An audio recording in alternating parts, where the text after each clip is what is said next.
Good afternoon and welcome to today's SfAM webinar on vaccine hesitancy.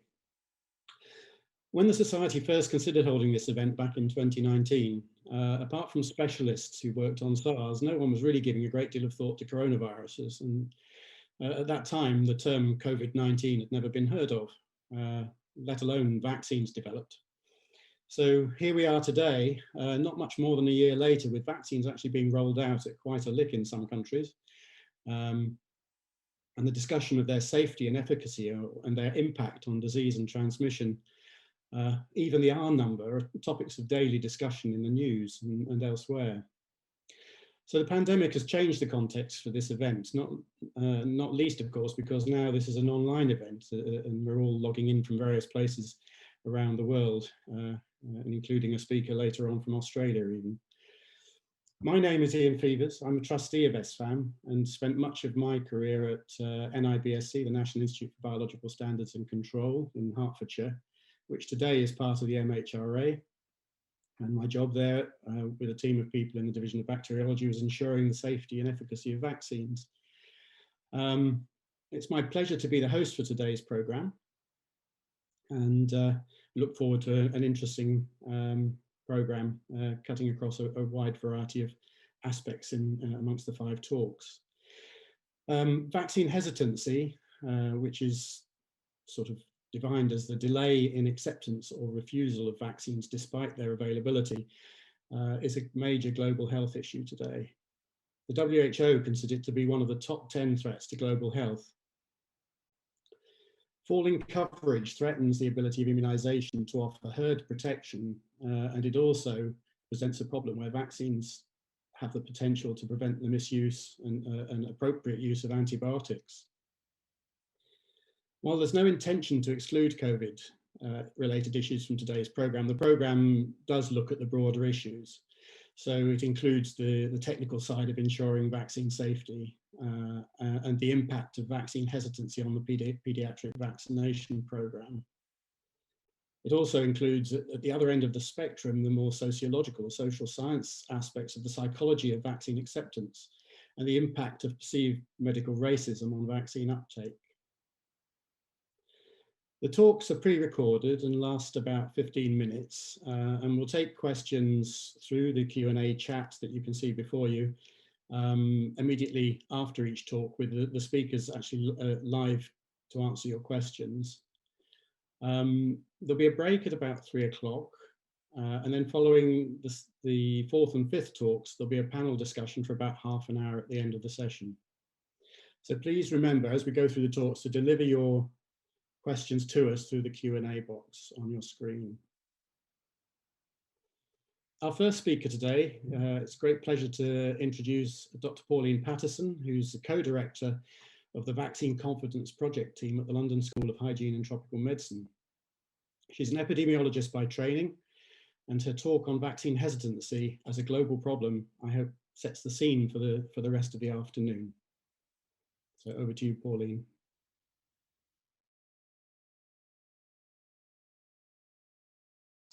Thank you. So I'm going to be talking today about global vaccine confidence. While most people vaccinate, some groups or individuals delay or refuse vaccines.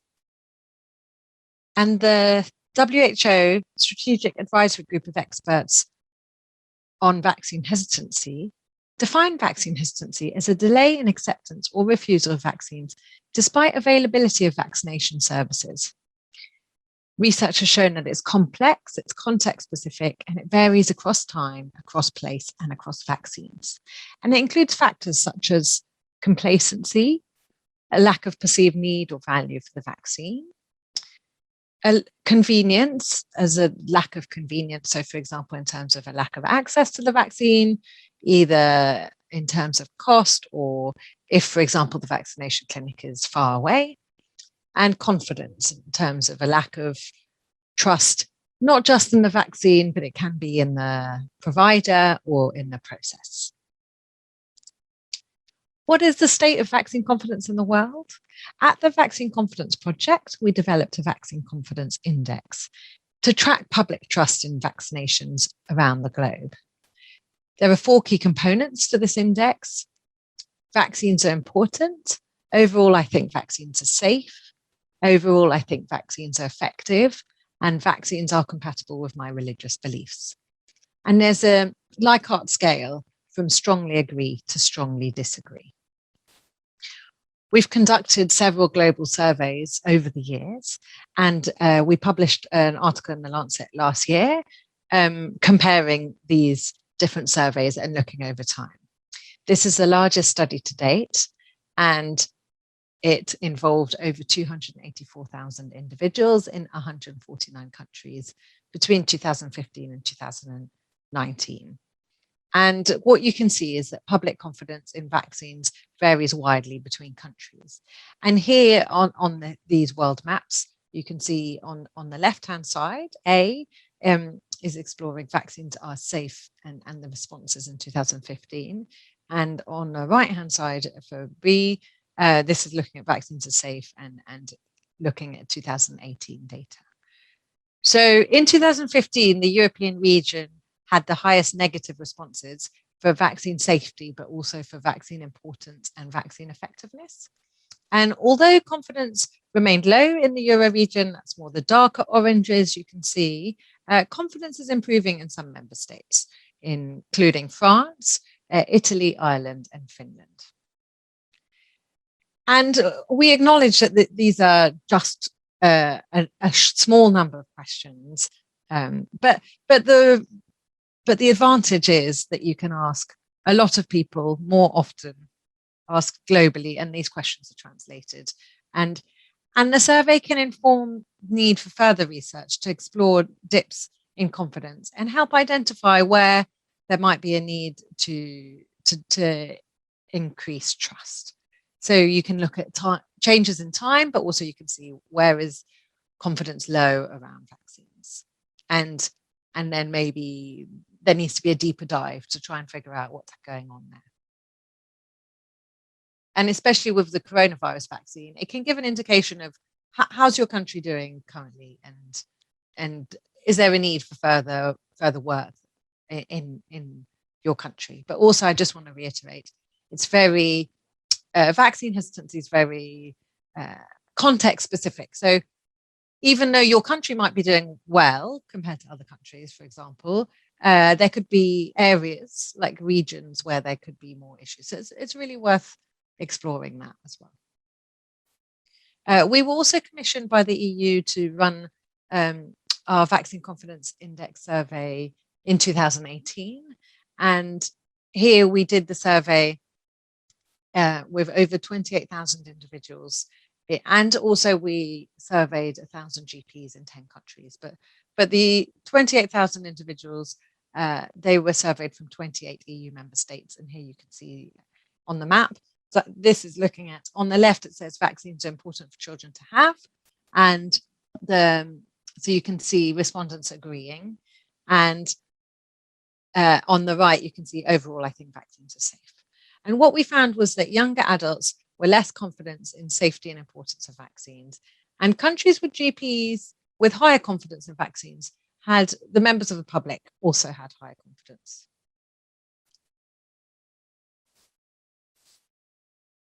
Moving on to coronavirus vaccine, it's very topical and there's a need for people to get vaccinated. There's been a number of studies already looking at acceptance around coronavirus vaccine. And this just gives you a flavor. This isn't a proper literature review. This is a quick review that I did. Just gives you a flavor of what's acceptance like around a new COVID vaccine. And you can see it kind of varies between 59% and 90%.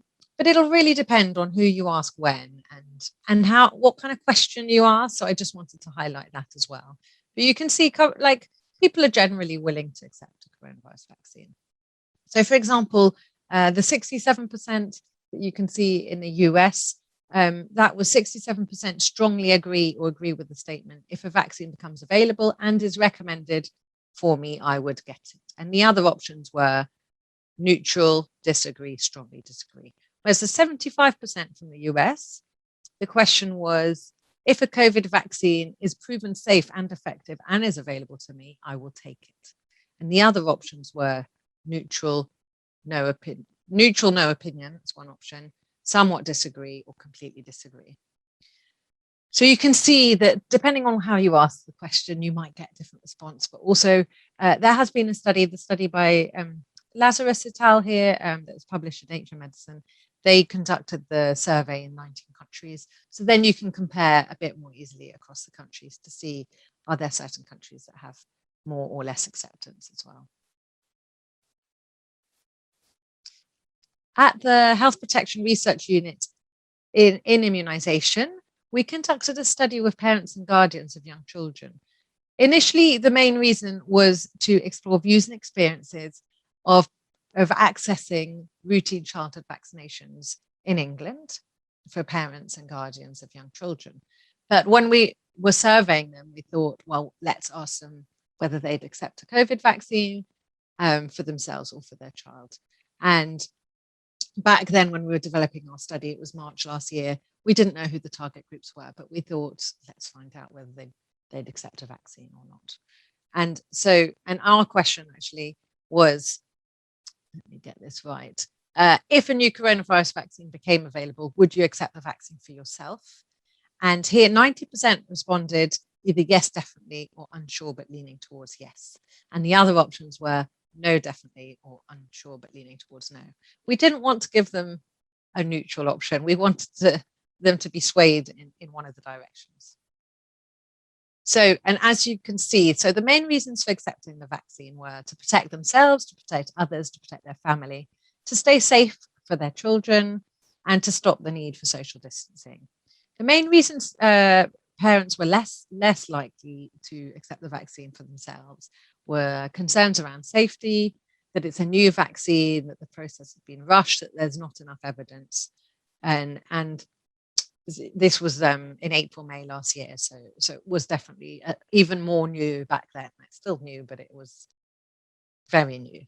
And also, it wasn't just that they didn't want it. Some of them were thinking, well, I'm not an at-risk group. Let's let people in at-risk groups have the vaccine. So I would probably not take it just so that it's available for other people.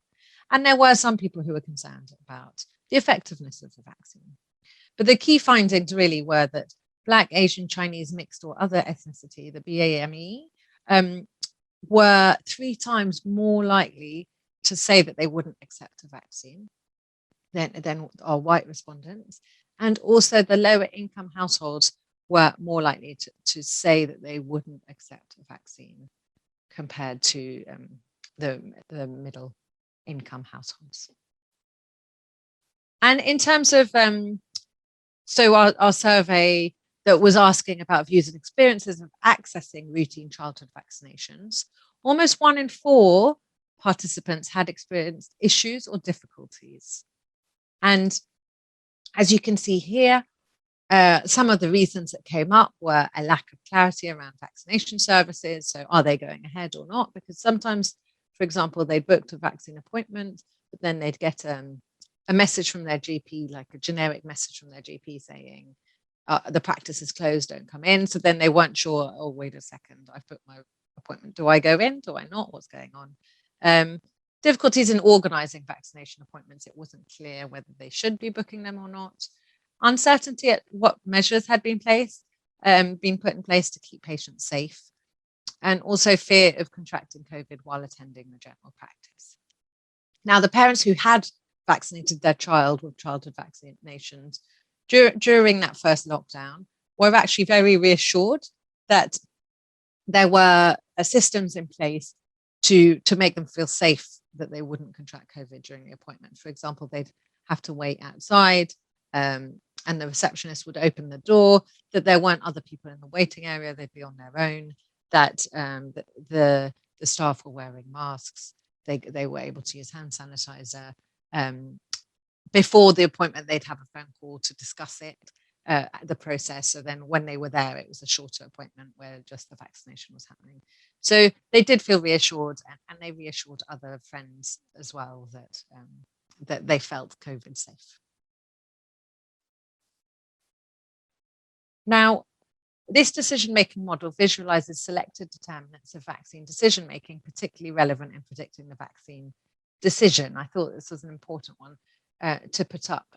because the majority of people, there's been surveys by Public Health England in England, and the majority of parents will just choose to vaccinate their child without thinking about it. It's just automatic, it just happens. Whereas there are some people who spend a bit of time thinking, weighing up the risks and benefits, maybe looking online, talking to their friends or family. And so, for example, here, it shows what's happening when people are making decisions, for example. So information, such as from campaigns, conversations, websites, will be translated to a subjective representation of a risk. So the risk of the infection versus risk of vaccine adverse events. Then there are these modifying factors, attitude, identity, injunctive norms, what you should do, descriptive norms, what are others doing, habit, if you vaccinated in the past, you're more likely to vaccinate in the future. And then these barriers, these are the convenience in the 3C model I was talking about, like cost, time, effort. And then there's an extra gap as well. So people may intend to vaccinate, but then there's an extra gap to going ahead and booking an appointment and having the vaccine. Every outbreak is accompanied by a wave of information, and with information will be misinformation and rumors. And with this pandemic, there's no exception to this. Dr. Tedros Adhanom, the Director General of WHO, warned against an infodemic of rumors and misinformation that needs to be fought alongside this pandemic. With the internet and social media, individuals are more informed and empowered than ever before. However, they are also more exposed to misinformation, conflicting information, information overload. There's so much information available on the internet. And you can pretty much go to the internet and find anything. You'll find something that reinforces your pre-existing views.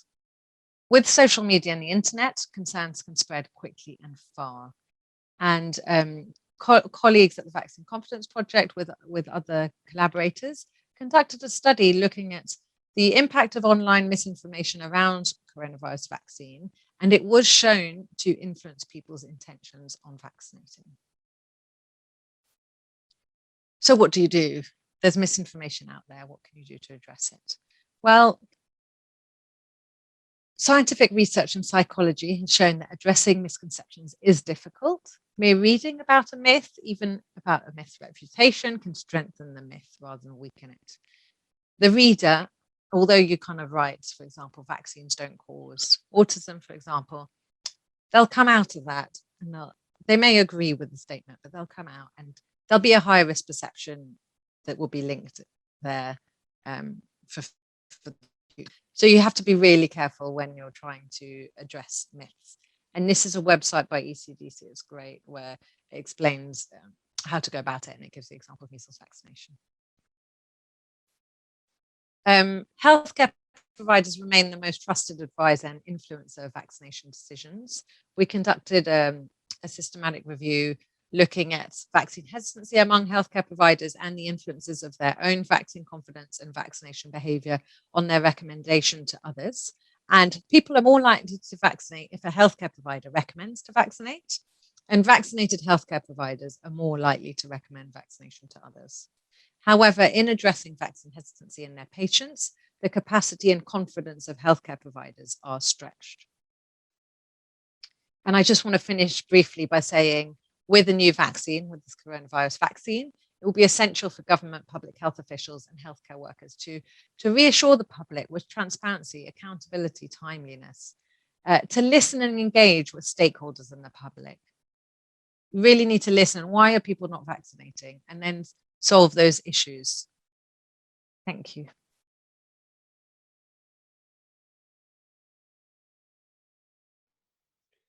Thanks very much, Pauline. Lovely talk. We have some questions now coming from the audience. First question up from Sally Cutler is, why does Russia have such a low acceptability for COVID-19 vaccines?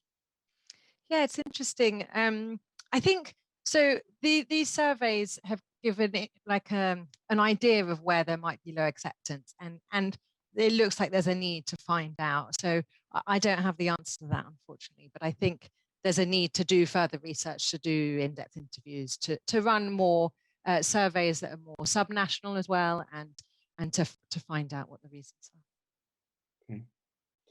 Another question from me, taking the chairperson's prerogative, is about what you're doing now in the light of the current COVID vaccination program. Yes, thank you. So currently at the Health Protection Research Unit in Immunisation, we're doing a study with health and social care workers, as there has been an indication that some groups are less taking up the vaccine. So we're just trying to figure out if that's looking at the evidence to see whether that's true or not. So we've surveyed just under 2,000 health and social care workers, and we're currently interviewing a smaller group to try and understand the main reasons why some people might be hesitant to be vaccinating. Okay. Are there any more questions? Can't see anything else coming in online at the moment. In which case, shall we move to the next talk? Good afternoon. My name is Caroline Vipond, and I work for the National Institute of Biological Standards and Control, part of the Medicines and Healthcare Products Regulatory Agency. And today, I'm going to talk to you about assuring the safety of vaccines. I thought I'd introduce today's talk with an overview of the life cycle of a vaccine, throughout which safety testing is a major component. As shown on the schematic, the first stages of vaccine development are undertaken in research laboratories, developing candidates, often using licensed products as a template for the new products. Once a promising candidate is identified, the laboratory needs to progress the vaccine from a developmental prototype to a clinical medicine. The first step is preclinical studies to begin to develop a portfolio of information on the vaccine. During these studies, the vaccine's ability to evoke the desired response is demonstrated in animal models, alongside safety testing of the products, also predominantly done in animal models. In addition, manufacturing processes and quality control tests which will be used when the vaccine goes into production are developed. The vaccine can then move into clinical trials, if successful, to licensure, and finally to post-marketing studies and surveillance of the product, which are continued throughout the vaccine's life cycle. If we now consider the preclinical studies in more detail, they aim to assess three key issues. Firstly, is the vaccine intrinsically toxic, containing an active ingredient which is toxic? Secondly, are there any contaminants within the vaccine which are harmful? And thirdly, is the immune response generated by the vaccine undesirable with the potential to damage the recipient? To evaluate toxicity, animal models are used. The choice of animal is usually decided by practical factors, but ideally the route of administration and the volume of vaccine to be administered should be the same as that proposed for humans. Rabbits and rodents are the most commonly used animals. The dose of vaccine should match the maximal dose for the proposed clinical trials, if possible. The animals are monitored following administration of the vaccine for any signs of sickness and their weight recorded throughout. On termination, full necroscopy is undertaken to examine organs for signs of deterioration, along with analysis of relevant samples taken throughout the study to measure the immune response of the vaccine. These studies should assist in identifying important safety parameters which should be considered when using the vaccine, allowing the development of appropriate tests to be employed to monitor vaccine quality. Finally, a regulatory dossier is prepared and an application submitted to the relevant regulatory authority to proceed with a phase 1 or first in human trial. Clinical trials are run in a phased manner, phases 1 to 3, before a vaccine can be licensed. Phase 1 trials are run in a relatively small group of people, usually between 20 to 80. Then phase 2, which are run in 100 up to thousands of people. And lastly, phase 3 trials, where thousands to tens of thousands of people are enrolled. Phase 1 trials are principally to determine if there are any major safety issues associated with the vaccine. They are run in a small number of healthy adults who are closely monitored throughout the trial. In addition to the safety profile, these trials provide essential data on the ability of the product to evoke an appropriate immune response. Finally, a suitable dose range of the vaccine will be determined. Simply put, this is the lowest dose which drives an effective response. If these are successful, the manufacturer can apply to move into phase 2 clinical trials. Phase 2 trials are carried out in hundreds to up to 1,000 of participants, and often the target population for which the vaccine is being developed. The trials include a placebo and are double-blinded and randomised, meaning that neither the participant or trial sponsor know who is receiving the candidate vaccine and who receives the placebo, and the assignment of persons to each group is at random. These trials allow for a more comprehensive safety profile to be established and also provide information on optimal dosing of the vaccine. Following a successful phase 2 trial, the vaccine can be moved into phase 3 trials where thousands to tens of thousands of persons are enrolled and includes the target population. These trials provide safety data from a much broader population and increase the likelihood of identifying rare adverse reactions to the vaccine. Also, if there are certain groups of people for whom administration of the vaccine may not be safe, for example, persons prone to allergic reactions or having underlying health issues. In addition, the trials are used to emulate how a vaccine will be used in the clinic, for example, if it will be administered with other vaccines, and to identify interference which may occur between the different products. A control group alongside the placebo, using, for example, a vaccine designed to target the same disease, will be used to evaluate the performance of the new product. These trials also provide essential information on the regime, that is, the number of doses of vaccine needed to generate the required response. Once progression through all the trials has been successfully completed, the manufacturer applies for a license or marketing authorization, permitting the use of the vaccine in the clinic. This application is a comprehensive dossier describing both the clinical data from the trials and a full description of the vaccine manufacturer and quality tests which will be used to ensure the quality of the product. The data is assessed by a regulatory authority. In the UK, this is the MHRA, usually within defined timelines, although in the case of COVID-19, this was a rolling submission employed to expedite the licensure. The MHRA will report to the Commission of Human Medicines, an independent committee of experts, on the findings, and the CHM will make a recommendation to the MHRA, who then decide whether or not to grant the licence. Finally, in the UK, the JCVI will advise on how the vaccine should be used in the UK population. For the second part of this talk, I'm going to briefly describe the steps taken to ensure ongoing safety, efficacy, and quality of the vaccine. Whilst thorough, the evidence of safety of a vaccine prior to its authorization is limited to a relatively small group of people, done over a narrow amount of time, and with a small number of batches. It's possible that changes can occur during product manufacture, which are undetected by the quality control testing, or administration with another medicine may cause an adverse event, or there may be rare underlying conditions in patients which result in adverse events which were not identified in the clinical trials. A key tool to ensure the safety of vaccines is pharmacovigilance, which is the continuous monitoring of vaccines to identify any adverse events which may occur.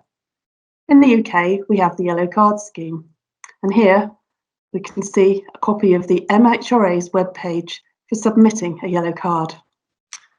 Yellow cards can be submitted by healthcare professionals, pharmacists, and the general public, usually the patient or a family member of the patient or someone close to the person affected.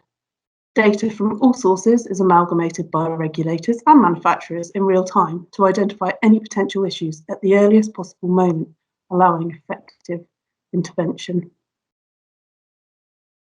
The next tool we have is the lot or batch release of vaccines. This means every batch of vaccine undergoes comprehensive testing, both by the manufacturer and an independent national control laboratory. In the UK, this is the NIBSC. The principle of batch release testing is that every newly produced batch of vaccine must be shown to be consistent with those demonstrated to be safe and effective in clinical trials. Demonstration of this consistency is achieved using a portfolio of physicochemical, immunological, and bioassays. This schematic is an overview of the batch release process and the relationship between the control laboratory and manufacturer. The manufacturer undertakes an exhaustive panel of tests, of which the control laboratory runs a subset chosen to be most informative about the safety and potency of the vaccine. The National Control Laboratory reviews all manufacturer data. On successful completion of the testing and data review, the batch is issued with a release certificate and can now be used in the clinic. I thought I'd briefly describe some of the laboratory-based safety tests which are run. Historically, animal tests were used in batch release testing. For example, general safety tests where animals were given doses of the vaccine and their health monitored. Toxicity testing for vaccines, which are based on toxoids to ensure no reversal to toxicity, and pyrogenicity testing. Pyrogen is a substance which causes fever. In the pyrogen test, rabbits were administered the vaccine and their temperature monitored. Increasingly, new non-animal tests are being employed. Two cell-based assays are the monocyte activation test, which measures cytokine release, commonly IL-6, which is associated with fever in human cells following treatment with a vaccine, and can be used in place of the rabbit pyrogen test. The Vero cell test uses a cell line derived from a green monkey to test diphtheria vaccines to ensure no reversion to toxicity. And finally, the MAPREC, a molecular test, which is used for live oral polio vaccines. It identifies single base mutations associated with reversion to the neurovirulence of the polio type 3 virus.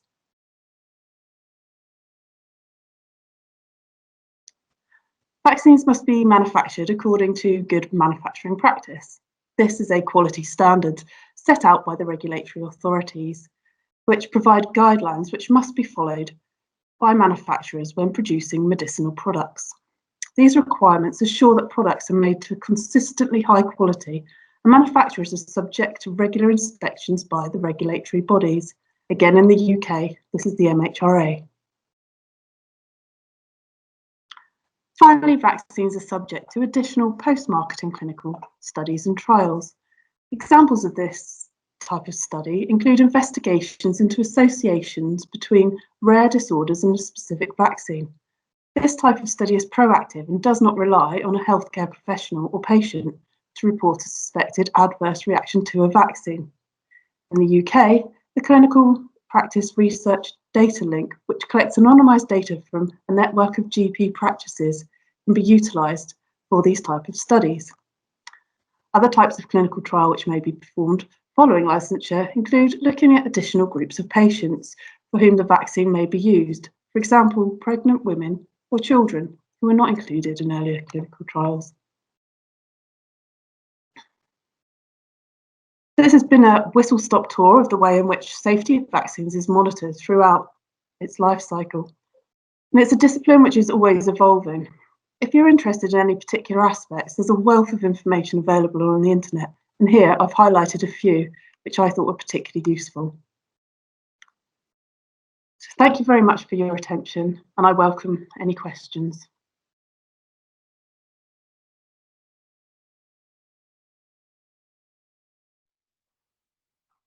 Thanks very much, Caroline. Your talk has stimulated a little bit of discussion in the chat. So without further ado, put some of these questions to you. I think there's a theme. There's a couple of related ones here which I can perhaps bring together. One is why side effects occur after the first dose of vaccine, and then also the related question is What is it in vaccines that are reactogenic, that cause side effects? So perhaps you can take those two things together. Yeah, so the way that a vaccine works is usually to take some components of the actual disease-causing pathogen and then give them to a human, and you'll then generate an immune response. So in some ways you can kind of envisage it as not having the disease, but getting your body to react as if it does have the disease. So you will see some reactogenic responses in certain people, and some people will respond more strongly than others. And you know, a similar thing is seen with disease. Some people will get a disease much more seriously than other people will. And again, the reactogenic components are some of those components. So the host immune system is set up to recognize these infective pathogens, so bacteria and viruses. And when, as a host, you see one of these, you do react against it. So those components that cause reactogenicity, in the most part, are the active ingredients, and it's a balance of allowing a person to have enough of that active ingredient so they produce an effective immune response, but we don't want it to be too much so that actually you have an adverse event. So you may end up with a fever or a very sore arm. Okay, and another question relating to reactogenicity that's come in is, are reactions less severe with mRNA vaccines? This is obviously a new technology that no humans up until COVID had mRNA vaccines, so this is quite a new thing. So I think from that point of view, it probably the information will come from these studies that are being done, or as it is at the moment, this wide-scale vaccination program which is happening. We will get a lot of information, and it's, as has been said, a new way of actually producing vaccines, which is very effective and in some ways could avoid some of the issues you have, because your own body is going to be actually making the proteins. So perhaps some of the contaminating parts of the bacteria and virus may not be there in the same way. So it's a good question, but one I think we can't answer yet. Okay. It is one of the questions that's come in is from Jane Beale, is that does animal testing increase the tendency of people who are anti-vaccine amongst the vegans in the population? I can't actually give an answer because in terms of from a point where I actually know this or don't know this, because I haven't had a look at how vegans would feel about it, but I would imagine so. The only thing I say is that we are continually working to reduce animal testing, and there's a big thing, the 3 R's it's called, which is replace, refine and reduce animal testing. And where I talked about safety testing, what I was trying to give was some of the movement that there has been to move away from animal tests altogether, particularly with batch release testing. But this is also being moved more into the clinical trial testing. It's a difficult balance to make, because reality is at the moment we aren't able to fully mimic a host immune response. It's a very, very complex system. So we are always doing our best with cell-based assays to move away. I think I'm probably going a little bit off the point, but yes, I could understand why there may be people will be a bit upset about using animal testing, but it is something as a scientific community we're definitely trying to move away from. Another question from Dexter. Is there any research into the side effects, what side effects are considered acceptable by the public, and especially those who are hesitant? I'm not sure if this is a question for you, Caroline, or one of the others. Yeah, I don't know if anybody else has got any views on this. Yeah. I mean, it is a very interesting question, and I think my main work has been on meningitis vaccines, and I do know that there was some work on meningitis vaccines where patient groups were spoken to parents, and they were told that if their child was given meningitis vaccine, they may have some reaction to it, which was really a sore arm. And the data that came back from that survey was that people were so concerned about their children getting meningitis and knowing it was a serious disease that they could die from, or have some serious side effects such as amputations and things, that they would take the risk of their children having a sore arm. So these studies do go on. It's not something that I personally am involved in, but Public Health England do this and talk to patient groups, sorry, not customer groups, patient groups about this.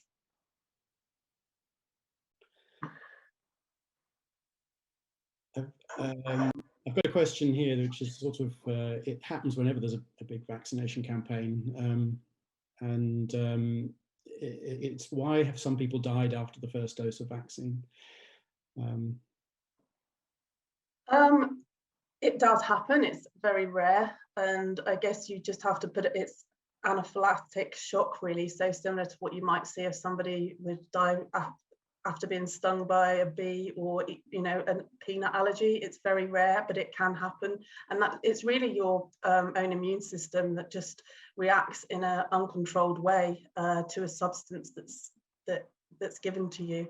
So that's why it happens, but it is very rare. Yes, and I think the other thing in the context of a program like this is when you roll a vaccine out into a whole population, there will be some people who just die by chance. You know, the fact that you get run over by a bus isn't anything to do with the fact that you had the vaccine, for example. So there's a risk, isn't there, that people will simply by chance die of something else that's got nothing to do with the vaccine at all. I think also with the COVID vaccine, it's because of the population that it were first targeted, which is the older population, some of those factors are probably even more important to consider, you know, that these people are vulnerable and that's why they were given the vaccine first, and therefore more likely perhaps to die than some others.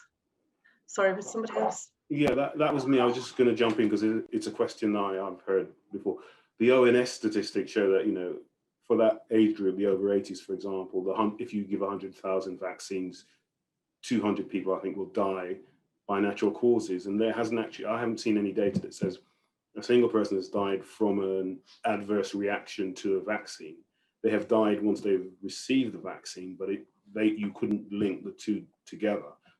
It's just because, as I said, with that population, death, unfortunately, is a reality at a higher, at a higher rate, or even in the vulnerable groups who are also medically vulnerable, and that they too are more likely to die, and coincidentally getting the vaccine.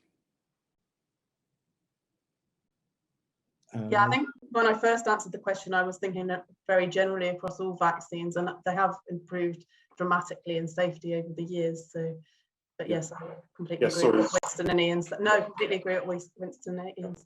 Yeah, sorry, my point was specifically for the COVID vaccine rather than vaccines generally. Another question here is why does efficacy of a vaccine matter?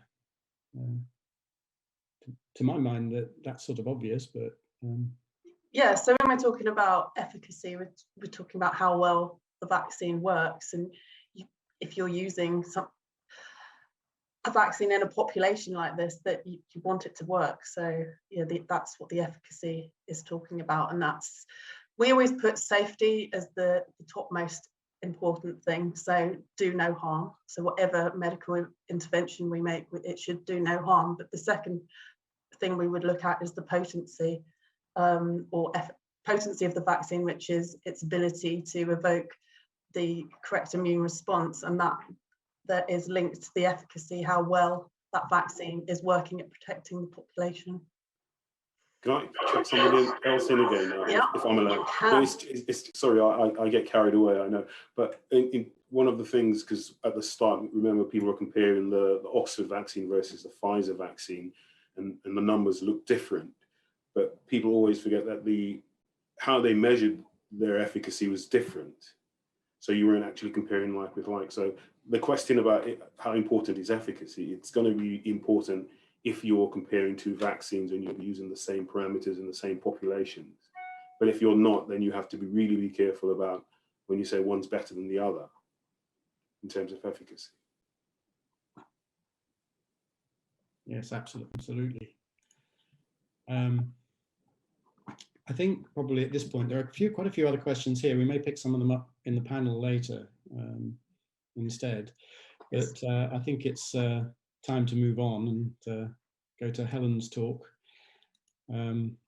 Professor Helen Bedford is from the Institute of Child Health. She has a background as a nurse and health visitor, and since the 1980s she's explored and communicated with the public and healthcare professionals on attitudes to vaccination and the benefits and risks of immunization. I think I first came across Helen when we were all working in the meningitis area, but today her talk is on the potential impact of vaccine hesitancy in child health. Hello, and thank you for inviting me to come and discuss vaccine hesitancy, the child health perspective. Just going to quickly review the UK vaccination program. So at the moment, we offer routinely vaccines against 14 infections before school entry. This includes 4 types of meningitis, diphtheria, polio, measles, mumps, and rubella. And vaccines are also routinely offered in adolescents, notably HPV vaccine and boosters of the other vaccines. In pregnancy, this is whooping cough and influenza, and for the over 65s, shingles and pneumonia. We have no compulsion, and uptake is generally very high, particularly to the vaccines given to young children, but there's wide variation between and within local authorities. So I'd just like to look at some of those figures. So the hardest outcome measure we have is vaccine uptake, and rates in the UK are high. So these are figures for the UK as a whole, and this is the 5-in-1 vaccine, so the vaccines given in the first year of life, and this is a completed course of 3 doses by the age of 12 months, and then in brackets 24 months. And we can see here that in the UK, almost 93% of 1-year-olds have had 3 doses of their primary vaccines. And by the age of 24 months, that's increased to almost 95%. This is the holy grail for vaccine uptake. For MMR, so the first dose of MMR at 2 years, we can see that almost 91% have had a dose of MMR, and by 5 years of age, that's almost 95%. We would really like to see an uptake of 95% of 2 doses of MMR by 5 years, because what we're trying to do is eliminate these infections. So the 3 UK countries, Scotland, Wales and Northern Ireland, all do pretty well. They're all either nudging 95% or over 95%. What brings the UK average down is England. Uptake in England is poorer. It's always been poorer, and it's largely as a result of uptake in London, which is the lowest in the country. And this is because London is a difficult city, diverse, mobile population, and there will be issues arising from that over data quality. So despite these high uptakes, there was concern for a period of time between 2013 and 2018 when vaccine uptake fell by a small amount year on year, amounting to about 2 or 3% over 5 years, to both the primary vaccines and to MMR. And this occurred in all the UK countries. This is now stabilized, and in the last quarter before the COVID pandemic began, vaccine uptake was beginning to improve. So what was the cause of this? Well, the media put this fall in vaccine uptake very firmly at the rise of the anti-vaccine movement. And it's important just to establish whether this is the case, whether there is any evidence to show that the anti-vaccine movement led to this decline in vaccine uptake over that 5-year period. Public Health England undertook an analysis where they looked at various sources of data, and they concluded that there was no evidence to suggest that it was the anti-vaccine movement per se that had resulted in this decline in uptake. And one of the strongest pieces of evidence they cited was the fact that over that period, although completed courses of vaccine uptake had declined, the uptake of the first dose of the primary vaccines had increased, unlikely to happen where there is a lot of anti-vaccine sentiment. 2 other investigations also came to similar conclusions and found that it was much more likely to do with health service reorganisation and cuts to public health expenditure that had led to this decline. And as I mentioned, just before the pandemic started, uptake of vaccines given in the first 2 years had increased compared with the previous quarter. So what do we know about children who are not fully immunised? And this is important. We need to understand what's going on in order to identify interventions. And we explored this in the UK Millennium Cohort Study. And it involved about 18,000 children who've been followed up periodically. So in our data that we've just looked at, about 8% of children are not fully immunised at 12 months of age with routine primary vaccines. And when we looked at the group who hadn't been fully immunised in the Millennium Cohort Study, we found it was about 3.3%. And some of these children had have started out on their course, but not completed. So they're partially immunised, and a variety of reasons were given by their parents for this. But there was also a small number. It was about 1 to 2% in the Millennium Cohort Study who'd had no immunisations at all. And this was because their parents had declined vaccination.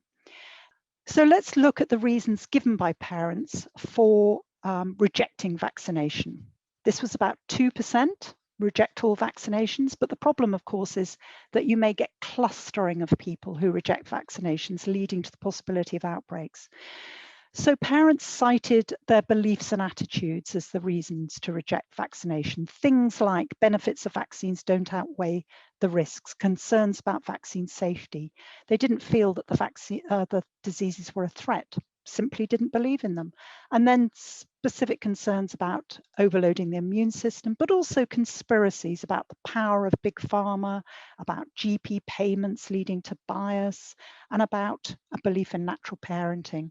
And these are summed up by some of these quotes. I won't read them all out, but just to give you an example, I think they actually do more harm than good, and childhood diseases are cleansing for them. So those were beliefs and attitudes which largely drove the parents' decision-making to reject vaccination. But then we looked at the reasons mothers gave for partial immunisation. This is about 6% of the current population. It was about 3.3% in the Millennium Cohort. And this was largely down to issues around accessibility and administrative issues.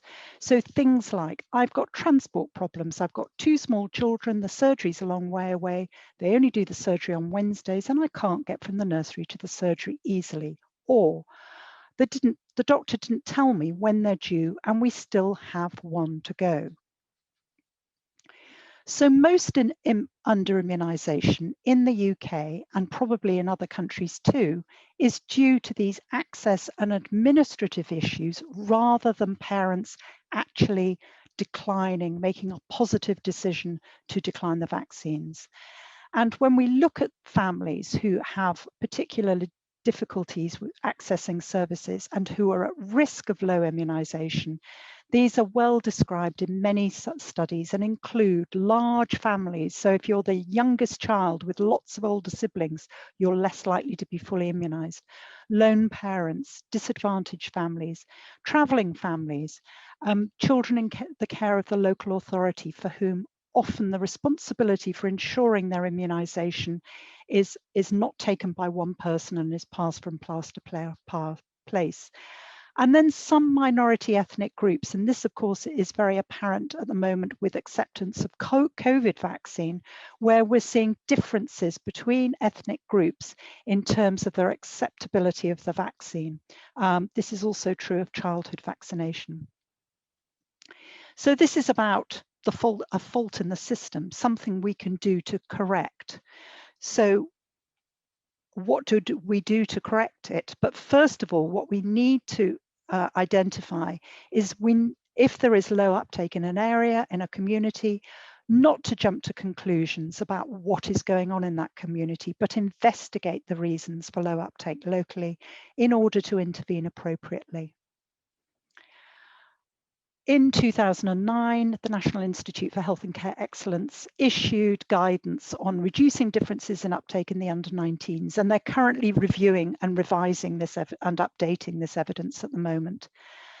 And what they recommended should be in place include reminders. So simply reminding parents that vaccines are due is highly effective, because often it's simply a case of forgetting.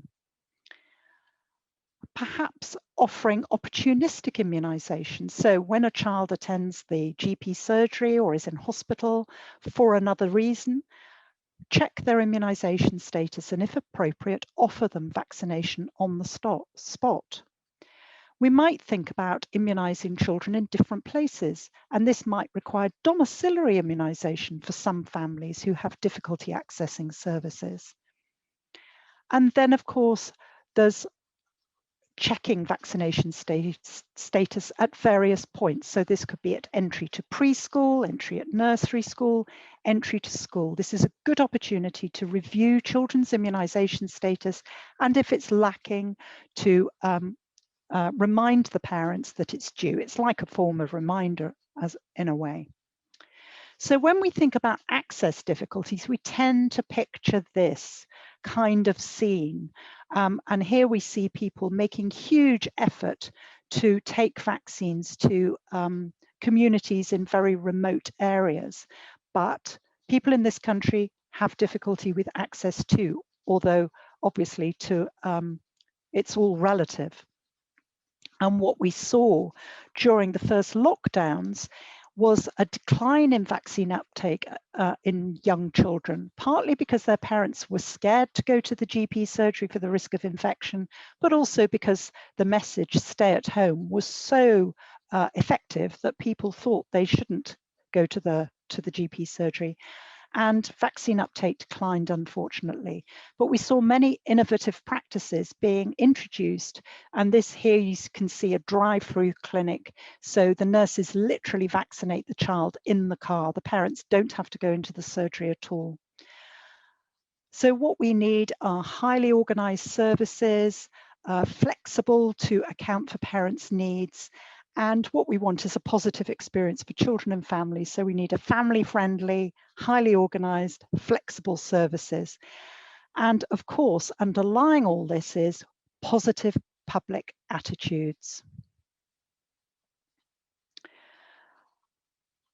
So the first thing to emphasize is that when we're thinking about interventions for use with parents who may be hesitant about immunization or who actively decline it, there are no interventions that have thus far been found to be effective amongst parents who actively decline vaccination.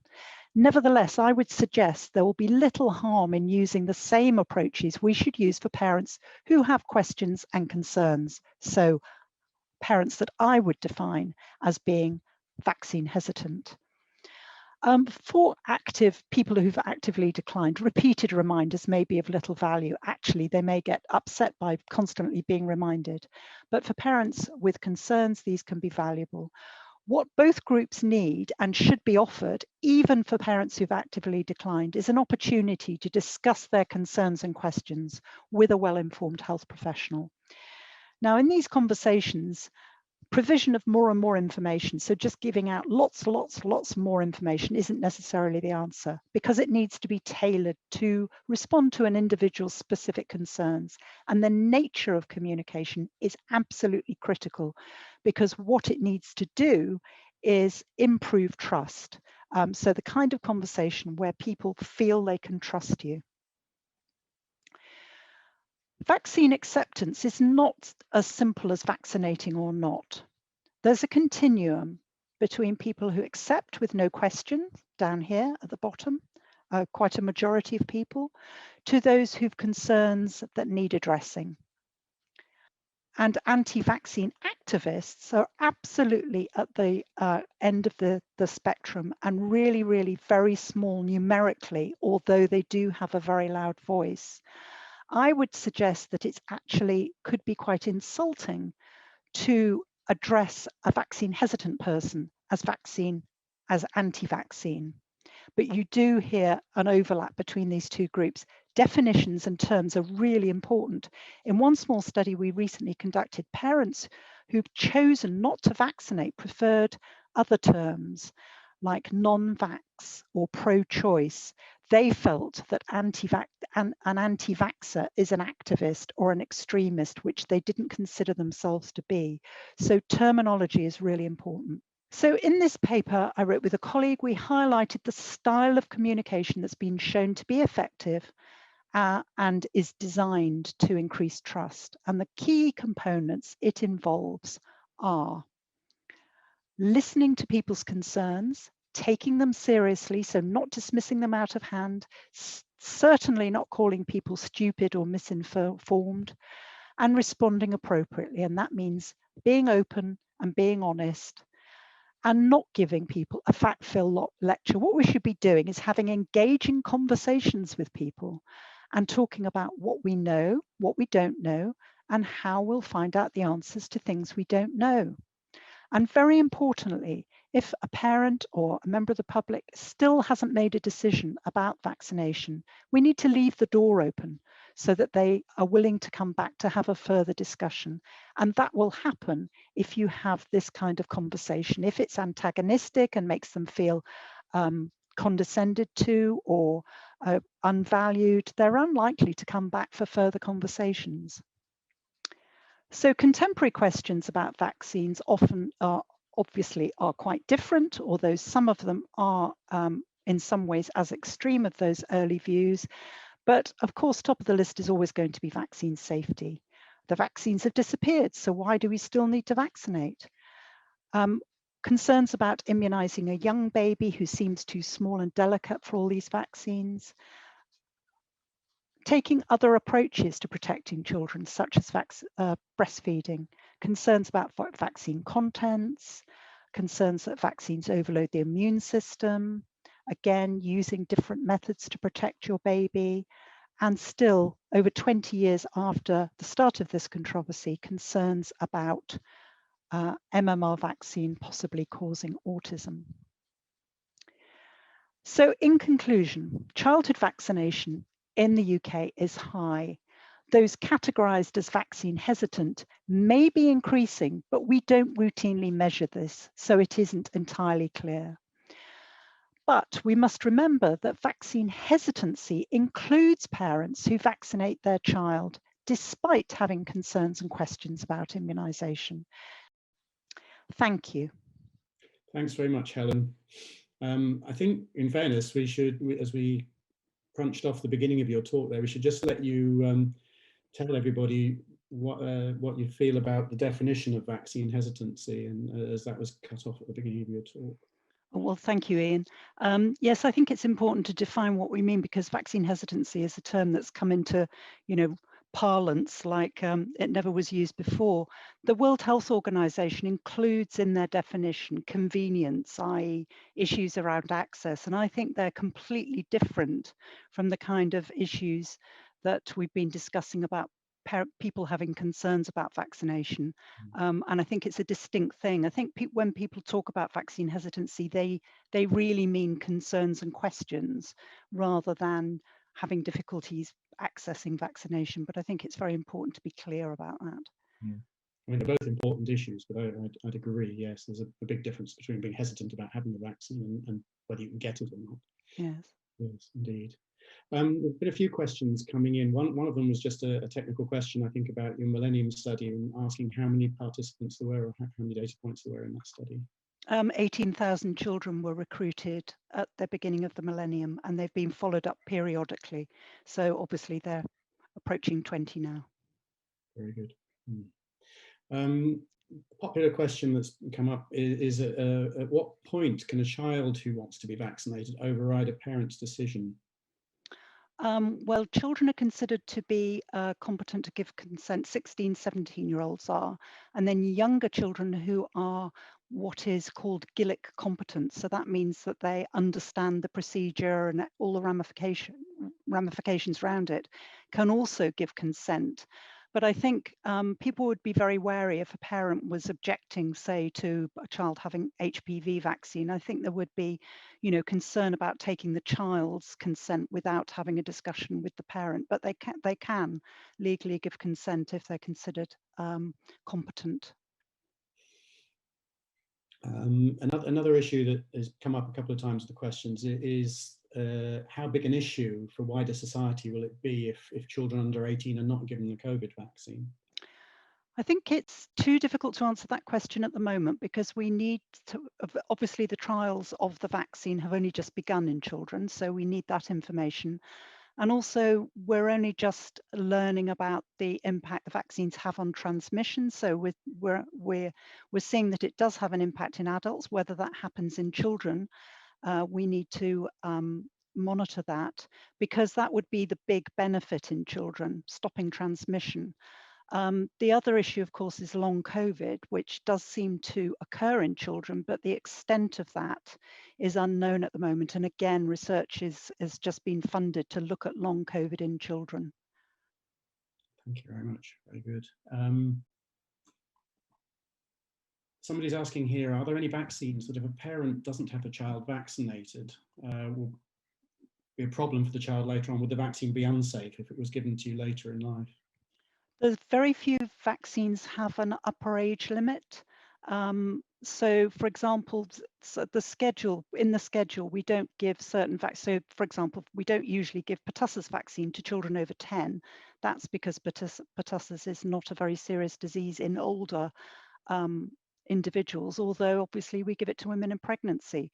So off the top of my head, I don't think there's any vaccines that would be harmful for older ages. It's just that the risk of a particular disease may be, virtually zero in adulthood.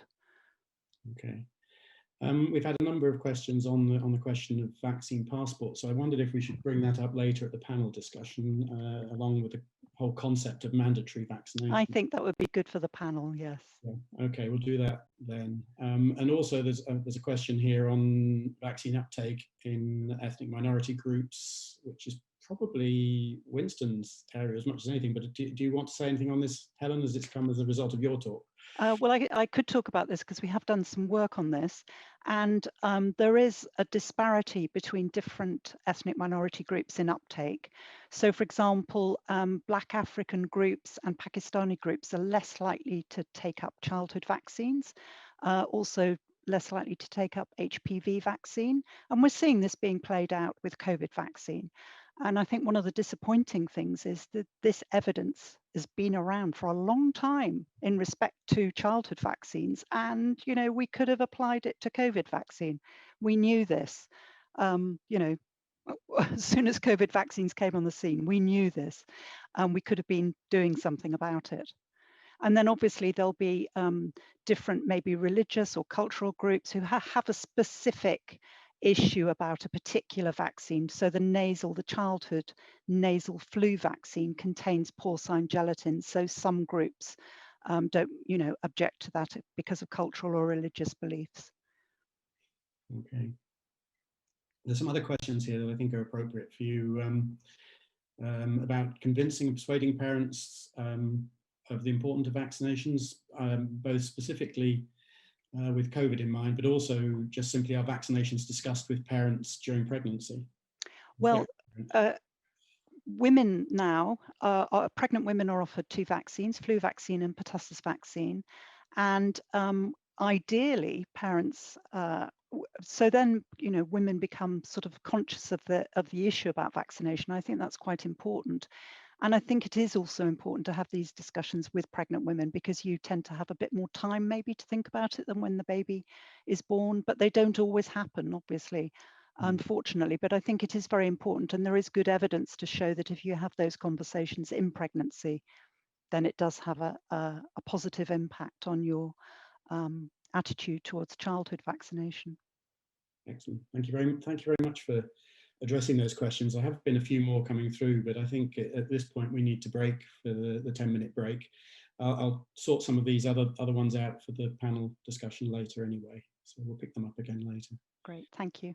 Thank you to all the speakers in that session. We'll now go to the 10-minute break, and I'll see you all back here at about 3:10.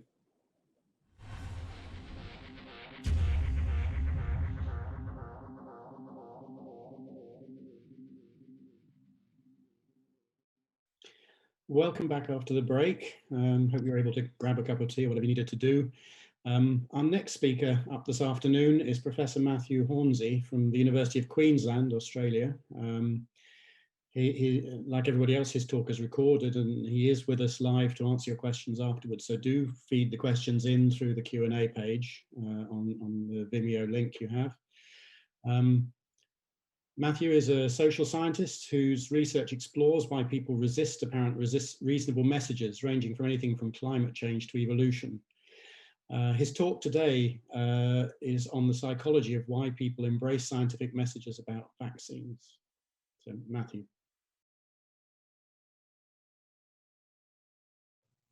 My name is Matthew Hornsey. Thanks for joining me. I'm a social psychologist at the University of Queensland. I've been doing a lot of research over the last few years looking at why people reject scientific messages. And today I'm going to be talking about anti-vax attitudes. This is the irony that really brought me to this research question in the first place. We do live in a world that's more educated than ever before. We certainly have access to a lot more information than at any time in human history. But despite that, we see this stubborn prevalence of what I would consider to be anti-science beliefs. So that includes things like climate skepticism, creationism, and anti-vax movements. And if you look at the anti-vax movement from a traditional science communication perspective, it can seem like somewhat of a paradox because the historical perspective on science communication has followed the deficit model of communication, which is that why would people have these ideas that are so far outside the scientific consensus? It's because they haven't been exposed to the arguments, they haven't been exposed to the evidence or the data, or they have been exposed to the evidence, but they haven't been able to understand it. So our mission as scientists and science communicators is to broadcast the evidence as widely as possible and as simply as possible. And although there's merits to that, there's not a lot of evidence that you can turn around anti-vaxxers just with data. Okay, so myth busting, information, evidence, etc. There's no evidence that that can turn around anti-vaxxers. Sometimes it makes it worse. The reason for this, according to the psychological theories, is that people don't appraise evidence like scientists do. They don't weigh up evidence in an even-handed way and then reach a conclusion. The argument is that quite often people, the process is reversed. They reach a conclusion and then they appraise evidence in a really biased way in order to favor that conclusion. So they behave more like lawyers than scientists. Right? So you can selectively choose what you read, you can selectively critique the evidence, and you selectively remember evidence in a way that favors some gut feeling about what you want to conclude. And so from that perspective, the question shifts. The question is no longer, why would people reject the science? The question becomes, why would people want to reject the science? What is their motivation? And this is the question that Kelly Fielding and I were grappling with when we came up with this model of attitude roots. So it's a simple tree metaphor. Above the surface, you have the attitudes that people express to themselves and to other people. So what comes out of people's mouths? We call this surface attitudes. And naturally, we tend to fixate on what people say. We focus on the surface attitudes. But what we're arguing is that what we should be focusing on is what lies underneath the surface. We call these attitude roots. These are the things that motivate the surface attitudes. These are the things that answer the question, why would people want to reject the science? These are the things that give the surface attitudes their strength and allow them to survive even in the face of disconfirming evidence. So in our paper, we talk about 6 attitude roots. I'll be talking about 3 today. The first one I want to talk about is anxieties and phobias. And when Kelly and I wrote this theory paper, this was easily the most speculative part of our analysis. The argument here is that there might be some clinical disorders or phobias that predispose people to being anti-vax. We were thinking of a couple in particular. One of them is called blood injection injury phobia. So people who have that phobia have an excessive fear of things like hospitals, surgery, needles, and blood. The other one is obsessive compulsive disorder, and particularly the subcategory of OCD that deals with the contamination fears. And to be honest, the actual clinical levels of both of these disorders are quite low, but subclinical levels are really high. So about a quarter of the population have fears of needles and blood and hospitals, etc., that would be categorized as very high. And about a quarter of the population have fears of contamination that could be described as heightened and irrational. And so when Kelly and I were doing our theory paper, we were saying, well, maybe the temptation is to take these miscellaneous fears and phobias and to sort of organize them under a veneer of rational ideology. Right? For example, you can reject techno-medical interventions or Western interventions that involve blood, needles, surgeries, invisible contaminants entering your body, and all these triggers for your anxiety. If you reject Western medicine, you can avoid these triggers for your anxiety. And rather than saying, well, what I'm doing is caving into all these miscellaneous fears and I'm out of control, you can say, I'm totally in control. This is a very mindful, organized ideology that I'm responding to. So one way of looking at that, we basically just asked people to express the degree to which they felt disgust or repugnance at certain triggers. So it could be the sight of a bag of blood, the sight of a needle, the sight of somebody getting an anesthetic at the dentist. None of these triggers actually related to vaccines, but all the peripheral things associated with vaccines. We asked this question about disgust among thousands of people across 25 nations. So what I'm going to show now is the extent to which people's average disgust at these triggers is associated with anti-vax attitudes. And you can see that there's a positive correlation there for all the 25 nations. In a couple of those nations, it's a trivial relationship, but for some of them, it's quite large, okay, including the UK, including Australia, which is where I'm from. There's a reasonable relationship between disgust of blood and needles and anti-vax attitudes. Now, to put those correlations in context, the average correlation between anti-vax attitudes and education in this sample was 0.06. So most of these correlations are much bigger than that. Here's another attitude root. This is what we call personal identity expression. So this is making a simple point that attitudes don't just serve the function of reflecting what we believe, they also serve the function of advertising who we are. And so every attitude that we have is some way of broadcasting our brand as an individual. What kind of person do we like to think of ourselves as being, and what kind of people do we want other people to think that we are? So why would somebody advertise or be lured towards anti-vax attitudes as the way of developing their personal brand? Well, there's a couple of answers to that, but one of them is that some people are drawn, I think, to anti-scientific beliefs because it's a great shorthand way of saying you're non-conformist. So you see this with a lot of the qualitative data with anti-vaxxers, is that they see themselves as radical individuals, as radical free thinkers, as people who are not prone to conformity and groupthink, right? Everybody else out there in the mainstream are like sheep who are going along with what the governments are telling them and what Big Pharma are telling them, but they alone are able to resist that pressure. In psychology, there's a personality type that we call reactants.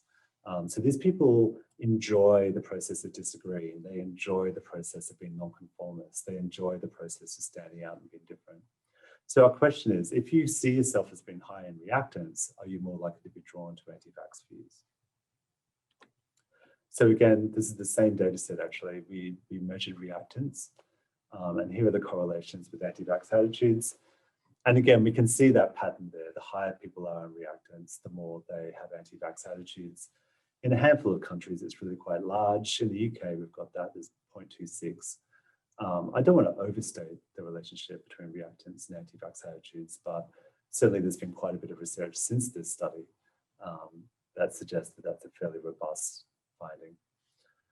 I've saved the third attitude route for last, the conspiracy worldview, and I've saved it to last because it is by far and away the biggest contributor to anti-vax attitudes. What I'm talking about here is not belief in a specific conspiracy. I'm talking about conspiracist thinking as a worldview. So some people have this notion that this is the way the world works, that it is commonplace for groups of powerful elites with malevolent intentions to band together and to conduct these elaborate hoaxes on the public. And they do it all the time. They do it in near perfect secrecy. And to think anything else is to be naive. So some people have that worldview. If you have that worldview, then you tend to be open-minded to any conspiracy, and even ones that seem mutually contradictory. So here's a couple of conspiracies that happened at about the same time as Obama did the press conference saying that they'd assassinated Osama bin Laden. There were two conspiracy theories around that. One of them was that Obama's lying. He was already dead years ago. He died from some kind of organ failure, and America's pretending to have assassinated him. Another conspiracy theory is that he's still alive, he's still out there. Two different conspiracy theories. You think that you should be able to believe in one or the other, but not both. You can't be both alive and dead. And yet there's a positive correlation between belief in those two conspiracy theories, which sounds weird, but from a worldview point of view, actually isn't that surprising, because these people go, well, my antennae are open to all alternative accounts of reality. So we asked people around the world, to what extent do you believe these four world famous conspiracies? Was Princess Diana murdered? Is there a group of Illuminati secretly controlling the world? Did George Bush know about 9/11 and allow it to happen? And was JFK murdered as part of an organized conspiracy? People who believe one of these tend to believe all of them, right? So there's quite high correlations among them. You can form a scale of the extent to which people have this conspiracist worldview. And this is one of the more like shocking correlation data sets I've ever seen. If you look at the size of those correlations, it's really quite enormous. It was significant in all of the 25 countries. It was particularly high in the West.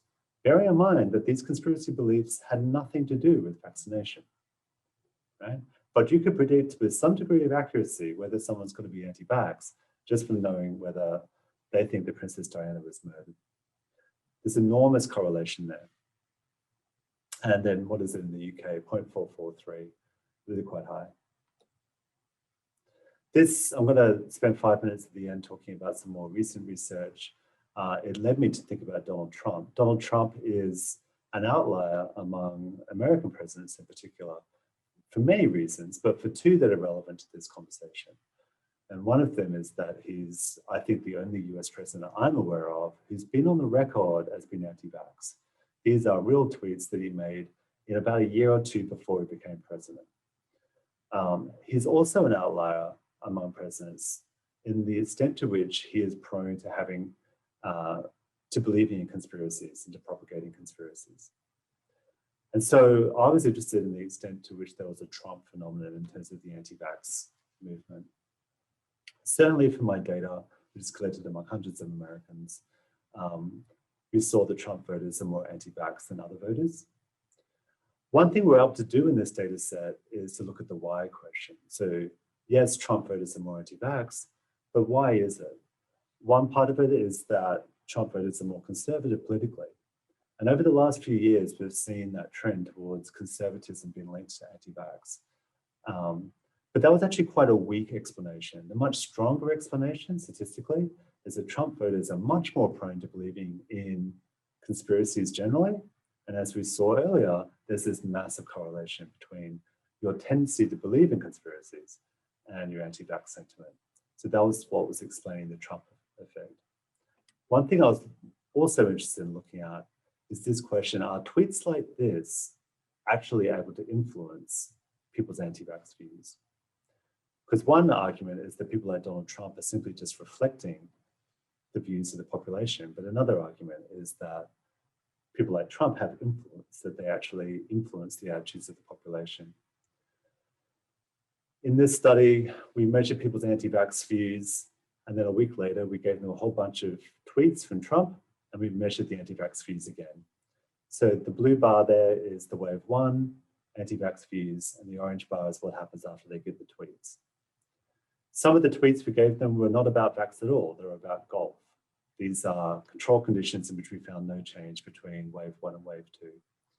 We also found no change when non-Trump voters were given the anti-vax tweets from Trump. All the action was happening on the left-hand side of that slide, where you can see that Trump voters became more anti-vax as a function of having read the tweets. So that helps answer the question. Yes, the words of powerful individuals still have an effect on their population. They're not just reflecting the population's attitudes, they're also help shaping and driving them. Here's some take-home messages from the research that I've been talking about. First of all, I think it's tempting as scientists and science communicators to obsess with what comes out of people's mouths, but what I'm saying is, let's think about what is underpinning what comes out of their mouths. What are the underlying motives for people's anti-vax views? We spoke about reactants as being one of them. We spoke about subclinical fears as being another, but really they're all blown out of the water by this conspiracy worldview. That helps explain why Trump supporters and other people who follow populist movements around the world are increasingly anti-vax, and we've seen that come out very strongly, I think, in the COVID movement. I'm happy to answer questions about COVID vax down the track.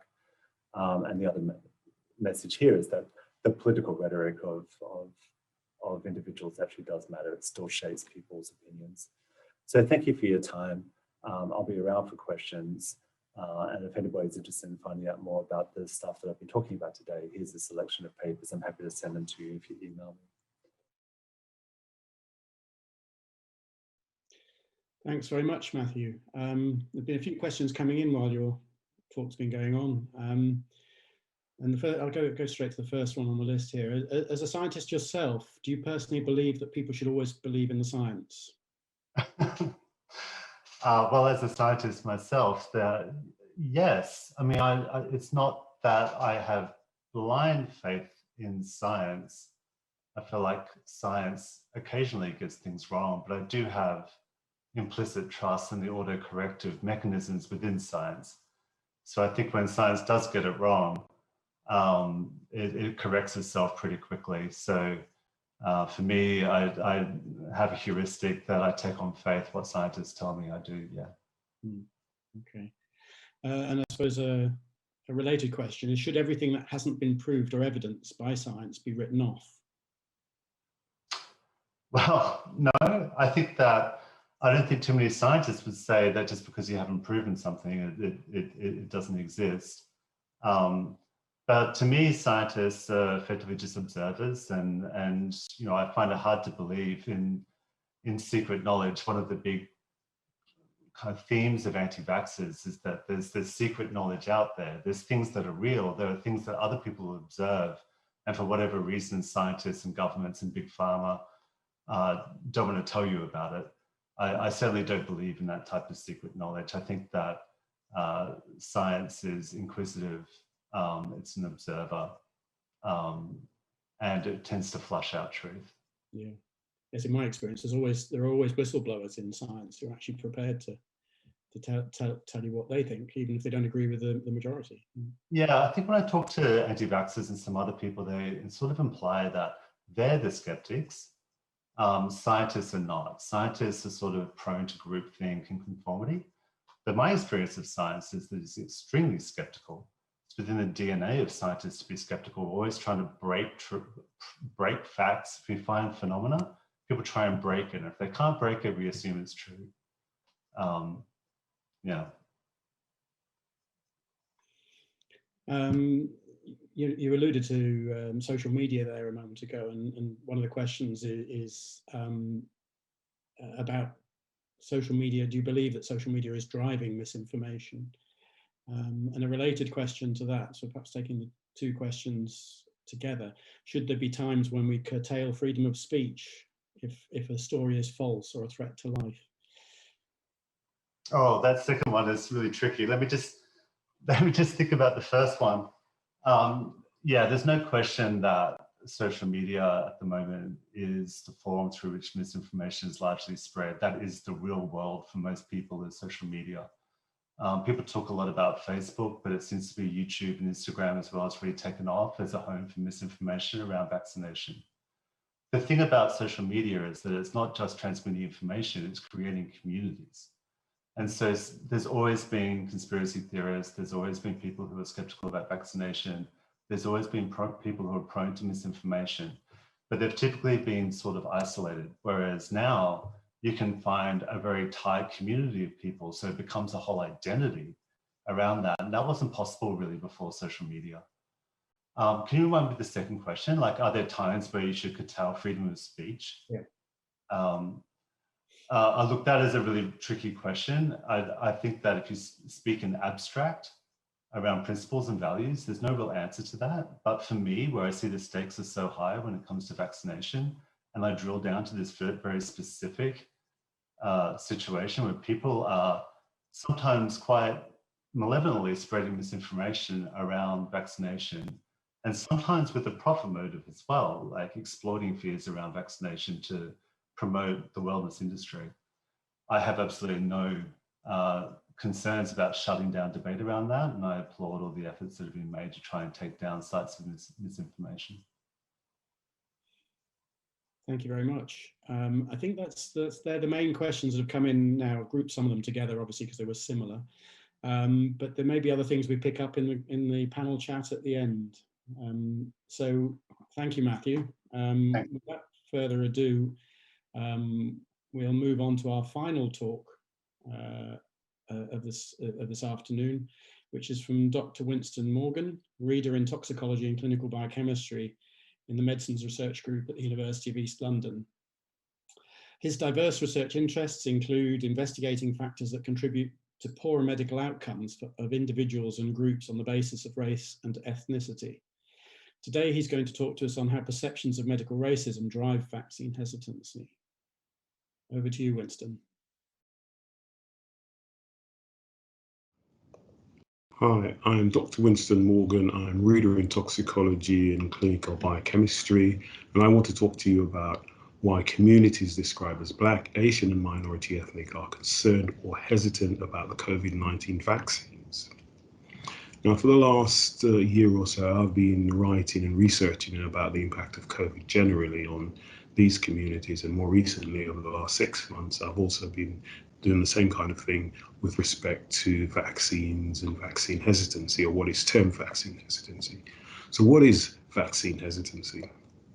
Well, there are a lot of confusion and misinformation about vaccine hesitancy, so I just want to clarify some of these. But first, let's start off with a definition, and we'll use the World Health Organization. And they say vaccine hesitancy refers to delay in acceptance or refusal of vaccination despite availability of vaccination services. So we have two sort of points there, and I want to explore those a bit further. First, but also the same organization said that vaccine hesitancy was one of their top 10 threats to the World Health in 2019. So this is not a new issue. It's been going on before COVID, although people have only really started focusing on vaccine hesitancy since COVID. Now, let's have a look at those definitions and the problems with those definitions. First, if we look at the term delay in acceptance of a vaccine, now in certain circumstances, that can be described as vaccine agency. That's what I call it, vaccine agency, where individuals and communities assess the risks and benefits before saying yes to a new vaccine. And I call vaccine agency. The other interesting point is about the availability of vaccine and how things can go wrong there. So this can be a big problem due to structural problems or structural issues linked to inequalities, even in the developed world. So in a country like the UK or the USA, there are structural problems in the way the society is organized, and that can affect the availability of vaccines.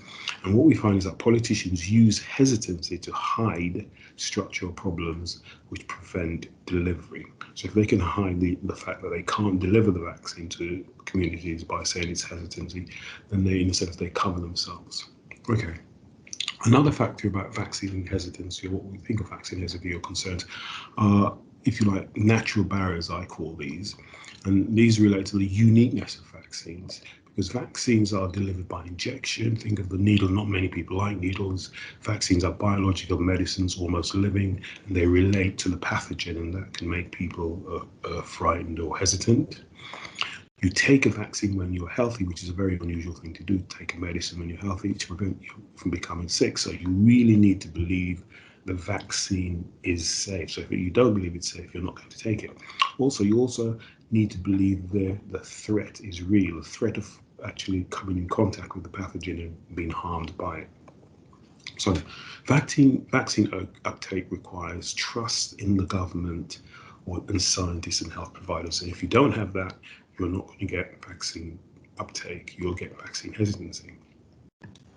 One of the ways when people think about vaccine hesitancy, they use something called the vaccine hesitancy continuum, where you can start where basically there's high refusal, or everyone's refusing to take a vaccine, and obviously that leads to low demand of vaccine, all the way up to high demand, everyone accepts it. What we find is that most people is in this area where they accept it, but they're unsure in terms of vaccine, because the messaging tends to be quite limited in terms of what government and scientists say about vaccines.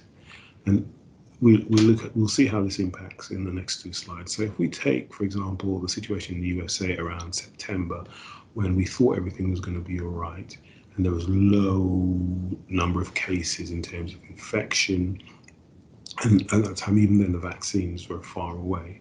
And then if we follow that all the way up to December, when suddenly there are a lot of cases, but also at the same time, the vaccine were becoming more a reality. And what we see when we look at the next chart is, how do people respond in terms of vaccine hesitancy? Basically, would they or would they not take a vaccine? And in September, when there was less of a threat because the cases were going down, you see it's much lower than December, when the cases are now going up and the vaccine is prevalent. Similarly, in terms of definitely you can see again, more people were reluctant to take it then, and then that dropped as the reality of the threat increased. So these things are quite important. Now, vaccine hesitancy is not unique to BME communities, and that's something I now want to explore. Research indicates a substantial proportion of European adults are hesitant about or resistant to the COVID-19 vaccine in particular. And again, that goes back to the idea of it being developed really quickly. That's a big point. Also, surveys shows that only 54% in France, people in France, were willing to be immunized before the vaccine was rolled out. This increased slightly once it's a reality. So normally when the reality of the vaccine is there, and also the threat is there, people are more likely to take it. Hesitancy in healthcare workers in Europe, again, another big problem. We're using France as an example. The study showed 43% of French doctors admitted not having recommended a specific vaccine for their patients.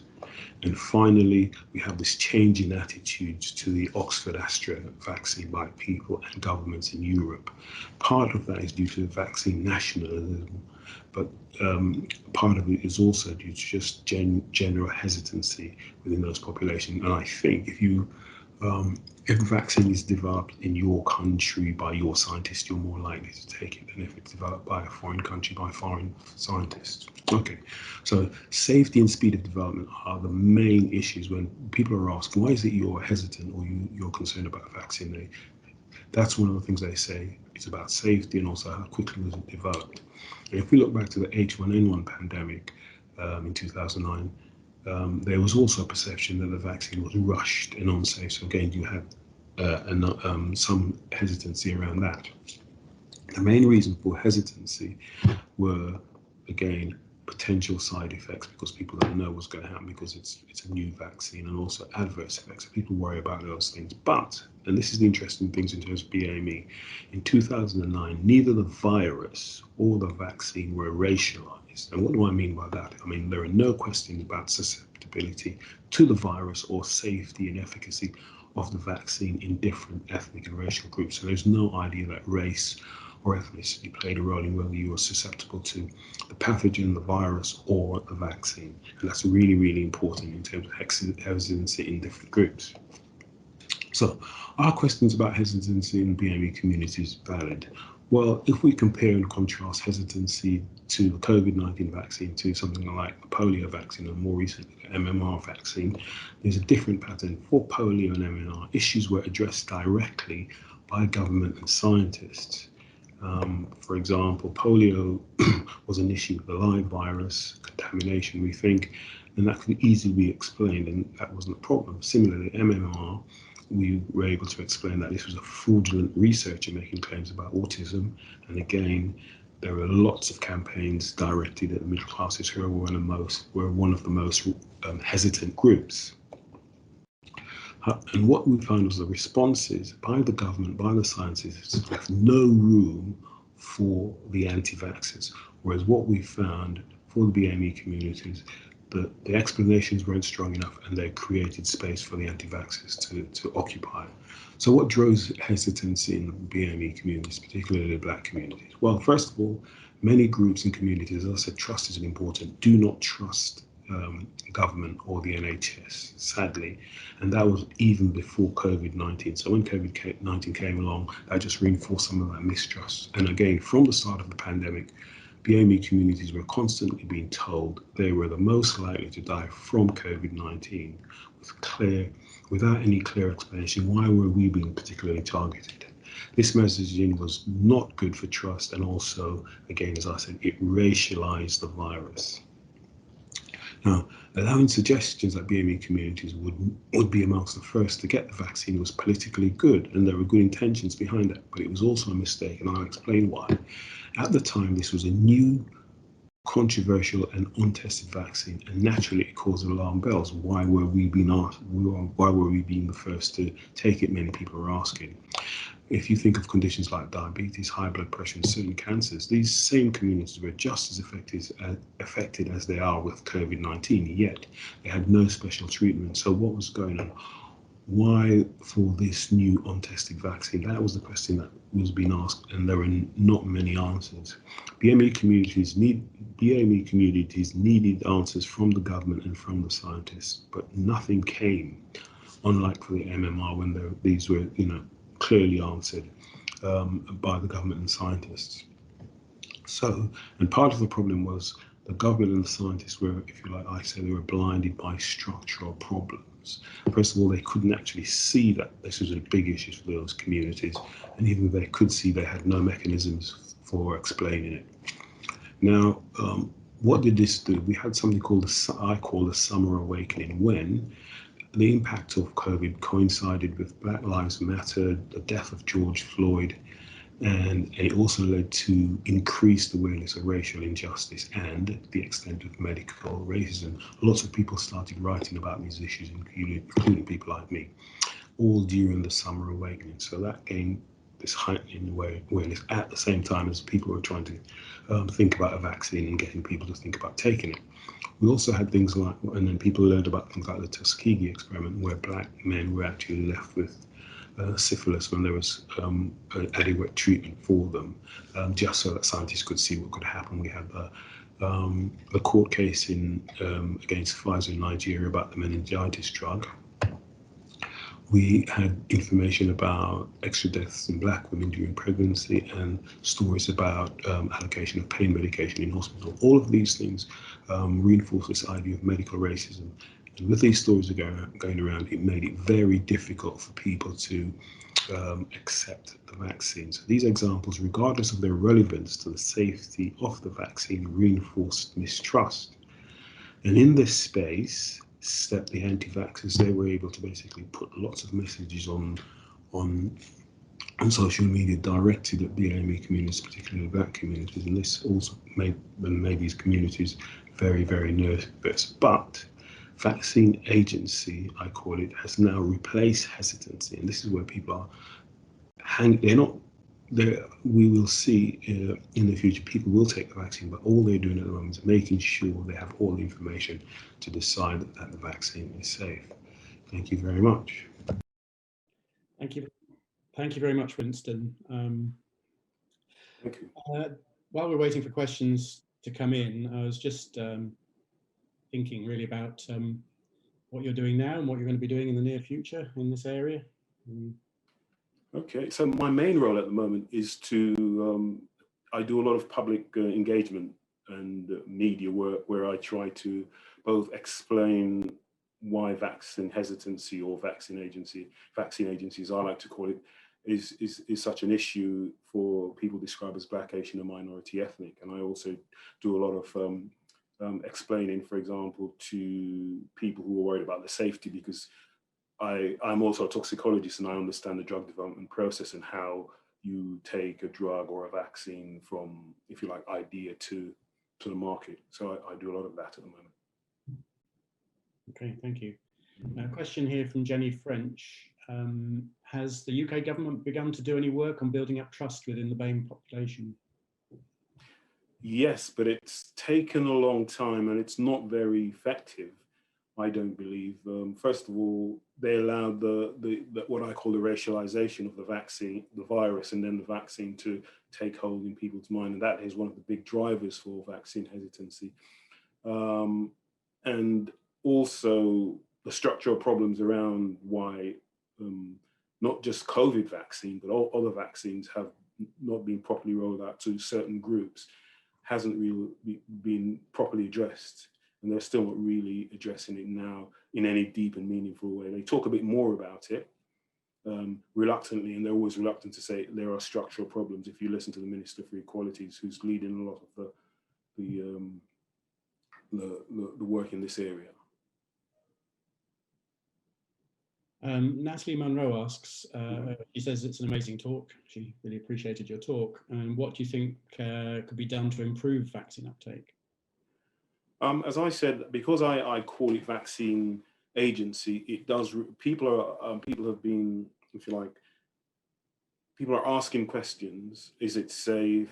The efficacy, even the efficacy questions are about safety.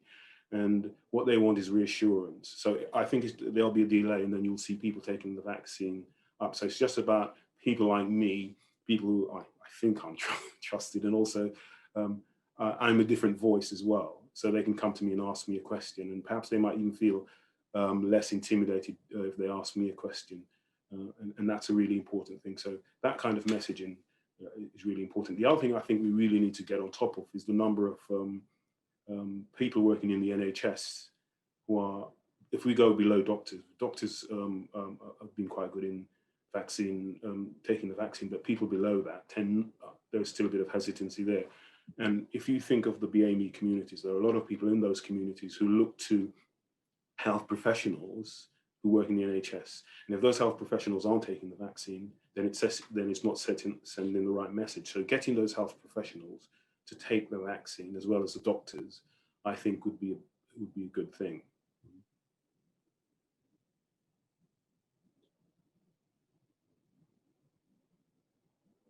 Another question here. Well, they're coming in thick and fast now. They're going scrolling down my screen, so I can't read them. How can we stop political messages that could be fuel racism from being made in relation to vaccines, I think?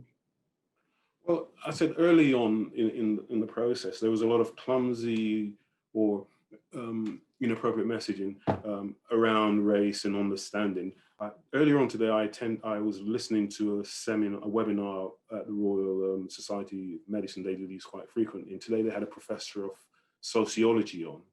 And one of the things that he talked about is that kind of involving sociologists, because sociologists will understand race, for example, and the messaging and the categorization, and would help with the communication. Because a lot of scientists, they actually assume that they forget that race is a social construct. And so by having more sociologists being involved in the process and explaining, will actually help the process of communicating to people, and also allowing scientists to do their work better. Because if you're categorizing, one of the things I write about, categorizing Pakistanis, for example, from Bangladeshis, or sorry, Pakistanis from Indians, in a social kind of context, that makes sense. Religion, for example, Muslims versus non-Muslims. Whereas if you're doing it in terms of biology and medicine, it makes no sense, because those groups generally are categorized together. And people being able to understand those differences is really important. I hope I'm not sort of confusing you too much, but yeah. Those things are really, really important.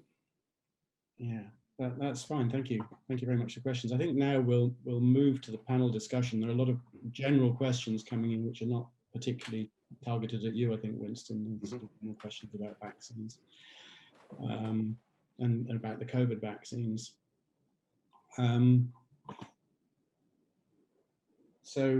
Is everybody back on? The video back on? We can have a quick discussion. Spot on the timing, thankfully. One of the issues that came up a lot during more than one talk was the question of vaccine passports and mandatory vaccination. I'd like to ask the panel how they feel about this. Is it important when health is threatened that the vaccines are mandated, or is it important that people have the freedom to choose? What's the most crucial aspect here? Perhaps start with you, Helen. Oh, thank you very much, Ian. Sorry. Well, I think certainly with relation to childhood immunisation, which is the area I know best, I'm not in favour of mandatory vaccination, and that's because we have very good uptake in the UK as we are, and there may be untoward consequences. And I think you can think about those untoward consequences happening with relation to COVID vaccine too. And, you know, there may be a problem with people faking their passports, which has happened in the United States, certainly with childhood immunisation. But also, what does it actually mean? Does it mean that you've been immunised and you're protected and you can't transmit the infection? Well, no vaccine is 100% effective. So, you know, it's not going to prove that. So I suppose it's what it's for and what it's supposed to represent in terms of, you know, how unlikely you are to transmit the infection, because that's what it would be about, I think. But I'd be interested to hear what my other panel members feel. Would like to pick up on that next. My thinking is that it only becomes a question because we still haven't convinced the public completely that the vaccine is safe. And I think once people are convinced it's safe, then they'll take it. You don't need a vaccine passport. I think that's the big thing. Simple as that, really. What about the situation where people's jobs bring them into contact with other people? Healthcare workers, for example, people in old people's homes and things like that. Should they be vaccinated? Should they be contractually required to be vaccinated by their employer? I think there would be case for mandating it for people working in care homes and possibly in hospitals. I think it's quite difficult to do, but I think, you know, there is a stronger case for that than there is for the whole population. I mean, it occurs with surgeons, doesn't it? I think you have to have certain vaccines if you're a surgeon. You have to have Hep B, I believe. Yeah, so I can totally understand why people might think it'd be useful if you're working in a care home or somewhere else like that. And I know our nursing students, for example, and that's one of the things I do a lot. I do a lot of clarification about the vaccine and why it's safe. And to nursing students who are sometimes hesitant or concerned about, you know, being vaccinated, but they really need it if they're going to work and go on their placements.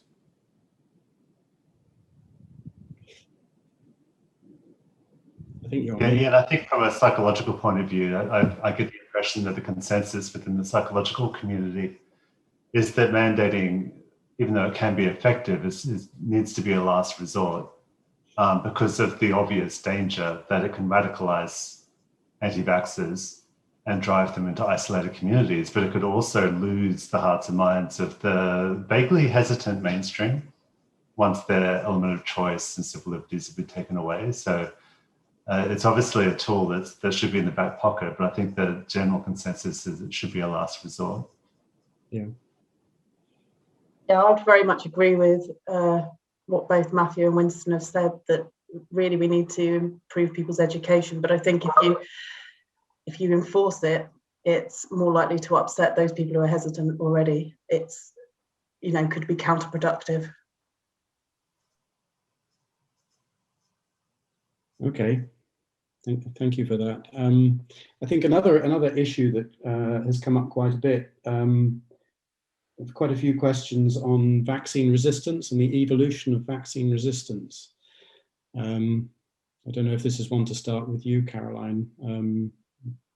There's obviously concern at the moment with various variants, started probably with the Kent variant and then the South African variant and the Brazil variant in the case of COVID. But of course, with other vaccines as well, we have flu vaccine every year is subject to change and mutation in the flu population. We cope with that quite well. I think the question really is how big a concern should we see vaccine resistance as with COVID in particular? I think this is where the questions are coming from. I think it's a valid concern, and it's like, as you say, with flu, it's really quite an amazing program that we managed to develop a new vaccine every year, and if needed, the same type of thing could be done with COVID. But it's not just those vaccines, it's always whichever vaccine we look at, so pneumococcal vaccines, where we've seen what's called capsule switching, where you've basically driven a response away from the target strain. So it is something that happens. I think what we can be really confident with in the UK is that we actually have really good epidemiology, and the number of variants that are number of COVID strains that are now being sequenced is, very high. And the best way that we can keep on top of this is just to keep our epidemiology as strong as possible. I suppose the difficulties are in other countries, particularly low middle income countries, which aren't able to have the same epidemiology. And I think this is a much bigger question on how, if we really want to combat COVID, we need to do it globally, because it's a pandemic. So yes, we need to think about how to tackle it. But I think what we can see is this virus can change very quickly. The other thing that viruses do tend to, on the most part, will actually become less virulent, because they ideally don't want to kill their host or make their host ill. They want to live in harmony. So we may see that actually the selective pressure drives things the other way. But it's a concern and something that we absolutely have to keep on top of. I think with the new technologies, with RNA, what we can also do is actually develop new vaccines really quite quickly. So I think we should be reassured. And we have, like I say, this the flu vaccine as a template of how we can move forward. So that's my thoughts on that one. Anybody else want to pick up on this question of vaccine resistance? And that's not the resistance of the people, that's the mutations, yeah. I've got a question come through, and I think as several of you are involved in teaching, she says she's a nursing student and there's a high number of hesitant people on her course. How can she approach them kindly to persuade them not to be hesitant? Maybe that's one for you, Helen, to start off. Anyway. I think it's probably one for Winston, because he actually talks to nursing students already. Yes, okay. Winston, do you want to go with that? Oh, yeah. Again, I said all the questions tend to be about safety. And so it really is going through the process slowly and repeatedly. As I said, it's not, I find at the start of when I was first asked, there are lots more students, and over time you've seen the numbers go down who are worried or resistant. It's just really clear communication. And also the more fellow students take it, the more they'll join in. So yeah, it's a slow process, and sometimes I think we overreact and overstate the actual hesitancy. But people should, as I said, that's why I call it agency. People should be allowed, when you're presented with something new, to be able to sort of look at it and consider all the information. But what I do say, and I always say that to people, whenever just as you question me as a scientist, and the doctor and the government, you also have to question the anti-vaxxers and where their information is coming from. And that's real agency. Don't just question one side, you question the other side. and you ask them, because generally those people tend to be in the corners of the internet and you can never get hold of them. They just put the information out there and then disappear. So if the people who are giving you the information, the negative information, can't be traced or questioned, then you know there's something wrong there. And that's the kind of point I make. Were there lessons to learn from the MMR situation a couple of decades ago now, probably in the UK? I think it's completely different because MMR was a well-established vaccine. It had been in use for decades, so we had a ton of evidence about its safety. I think it's a very different situation, really. Is it surprising that people have concerns? This is a brand new disease. It's a brand new vaccine. Why are we surprised that people have questions and concerns? Yes, one of the questions that's come up here is why do we need to actually do mass vaccinations as COVID is only killing a proportion of the population? Why are we not just vaccinating that proportion? Well, we do want to try and stop transmission as well. And although, older people have a much increased risk of death and severe disease, younger people can be badly affected too. And then there's the whole issue of long COVID, which we don't know much about at the moment, but has the potential for being a real problem for years to come. Mm-hmm.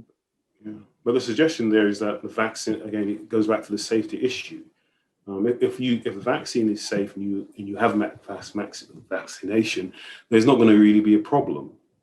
So I think it's really going back to the safety thing again. If you look at the United States, 500,000 people have now died. That's a lot of people to ignore, and lots of families, and all the impact that will have. So it is a good reason to vaccinate if you have a safe vaccine, and all the evidence we have says that it's safe. Just picking up on the safety issue, Ian, you were asking about persuading people to be less hesitant. I think that some of the research suggests that you can make a lot of progress just by myth busting and repeating evidence and repeating information. But there's always going to be a proportion of the population who've heard those arguments and just aren't budging.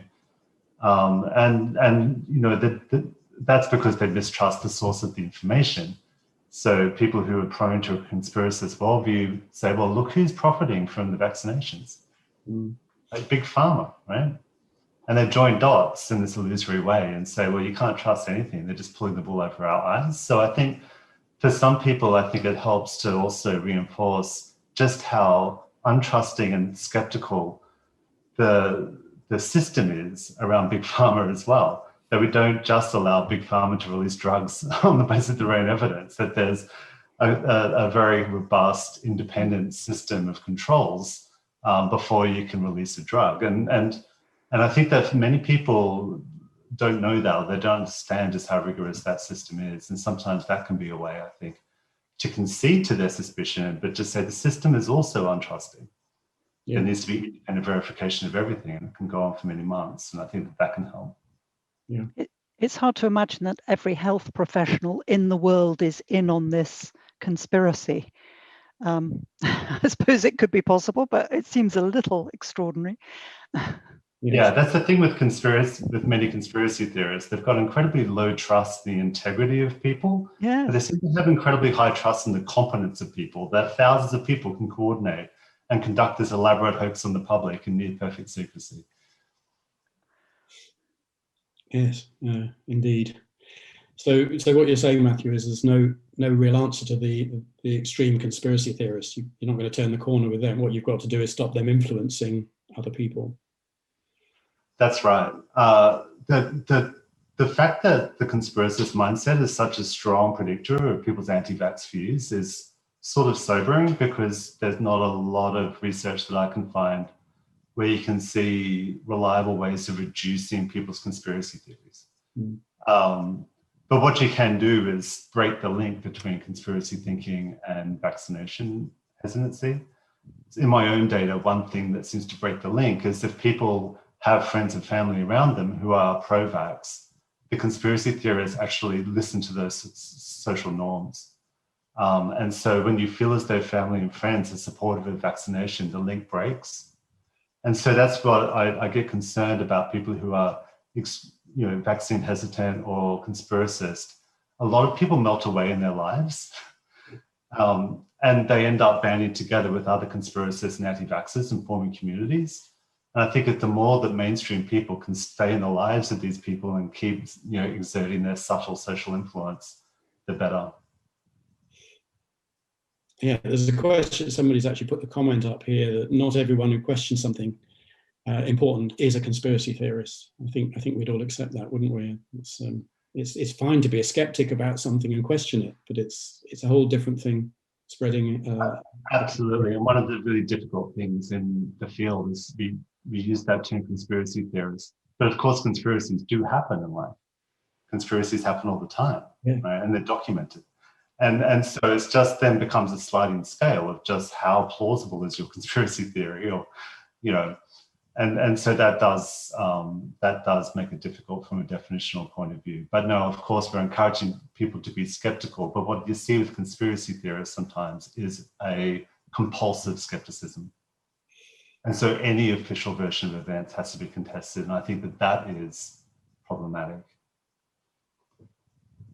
Yeah, there's a sort of philosophical question being posted here is, in terms of the pandemic, has the gap between science and society increased or decreased? I think the visibility of scientists has increased incredibly, and I think that's a very good thing. And apparently, many more young people are wanting to go into, nursing and the medical professions, and hopefully science. I mean, there's been huge exposure to scientists. They're on the box the whole time, and I think that's a very good thing.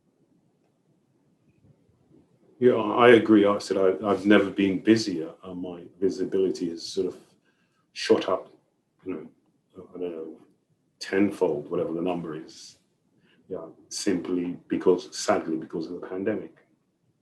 I think it's changed a bit over the pandemic. I think it started last year, and obviously the visibility of science, I'm not going to argue that's been huge, but it seemed very positive. But I do think perhaps there's been a bit of a tipping point where the questions have been asked more. But I think those questions are right. And as Helen said, it's not a surprise people are asking questions. But I'm hoping that we are narrowing the gap, because I think that's, as scientists, that's what we all would like to do, and to be as open and able to talk to the public as much as we can in the right language. And it's really important that there's a two-way dialogue going on there. So the public are asking scientists the questions so that scientists can do the research based on what the public needs to know. Yep. During Caroline's talk, we had some questions about medicines regulation, which we didn't get to. But I think it's important to remember that regulators are actually working on the side of the vaccinee as much as anything.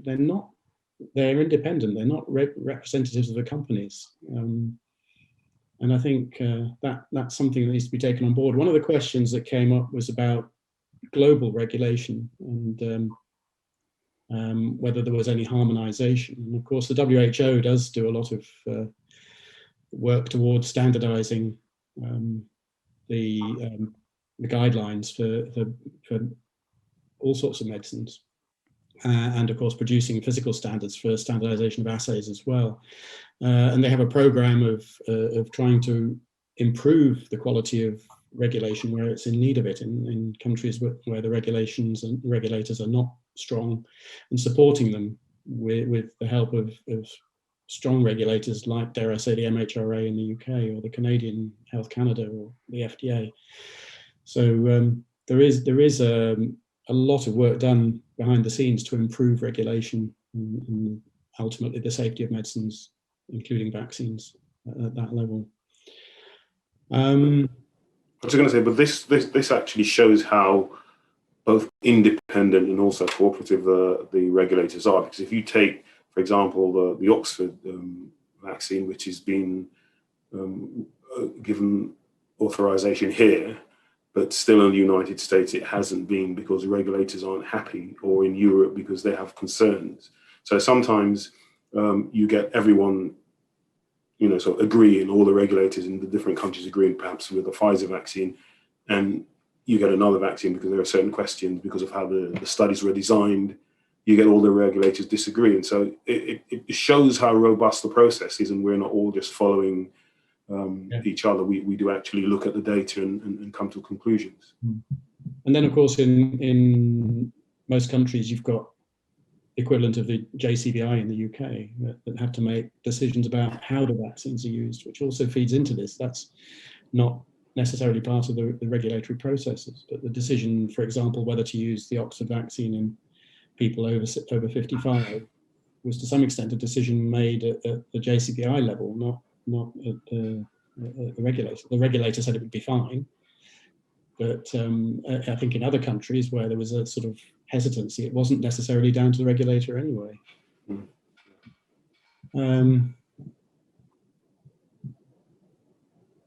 Lots of other questions coming in. I'm not sure how much more. Are there other issues that you want to bring up as a panel? There was a question here about MMR, but it's dropped off the list, and it's from a school nurse.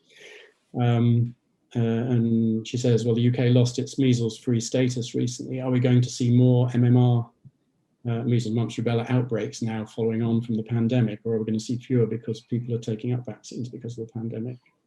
Well, we've seen a decline in vaccine uptake in the first lockdown, certainly.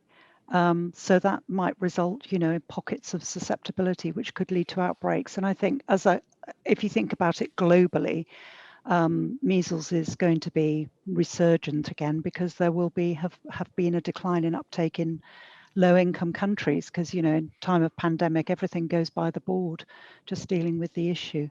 But measles is difficult to control because it's so highly infectious. You need to have very high rates of uptake, and it's quite difficult to maintain them in the current situation. Mm-hmm.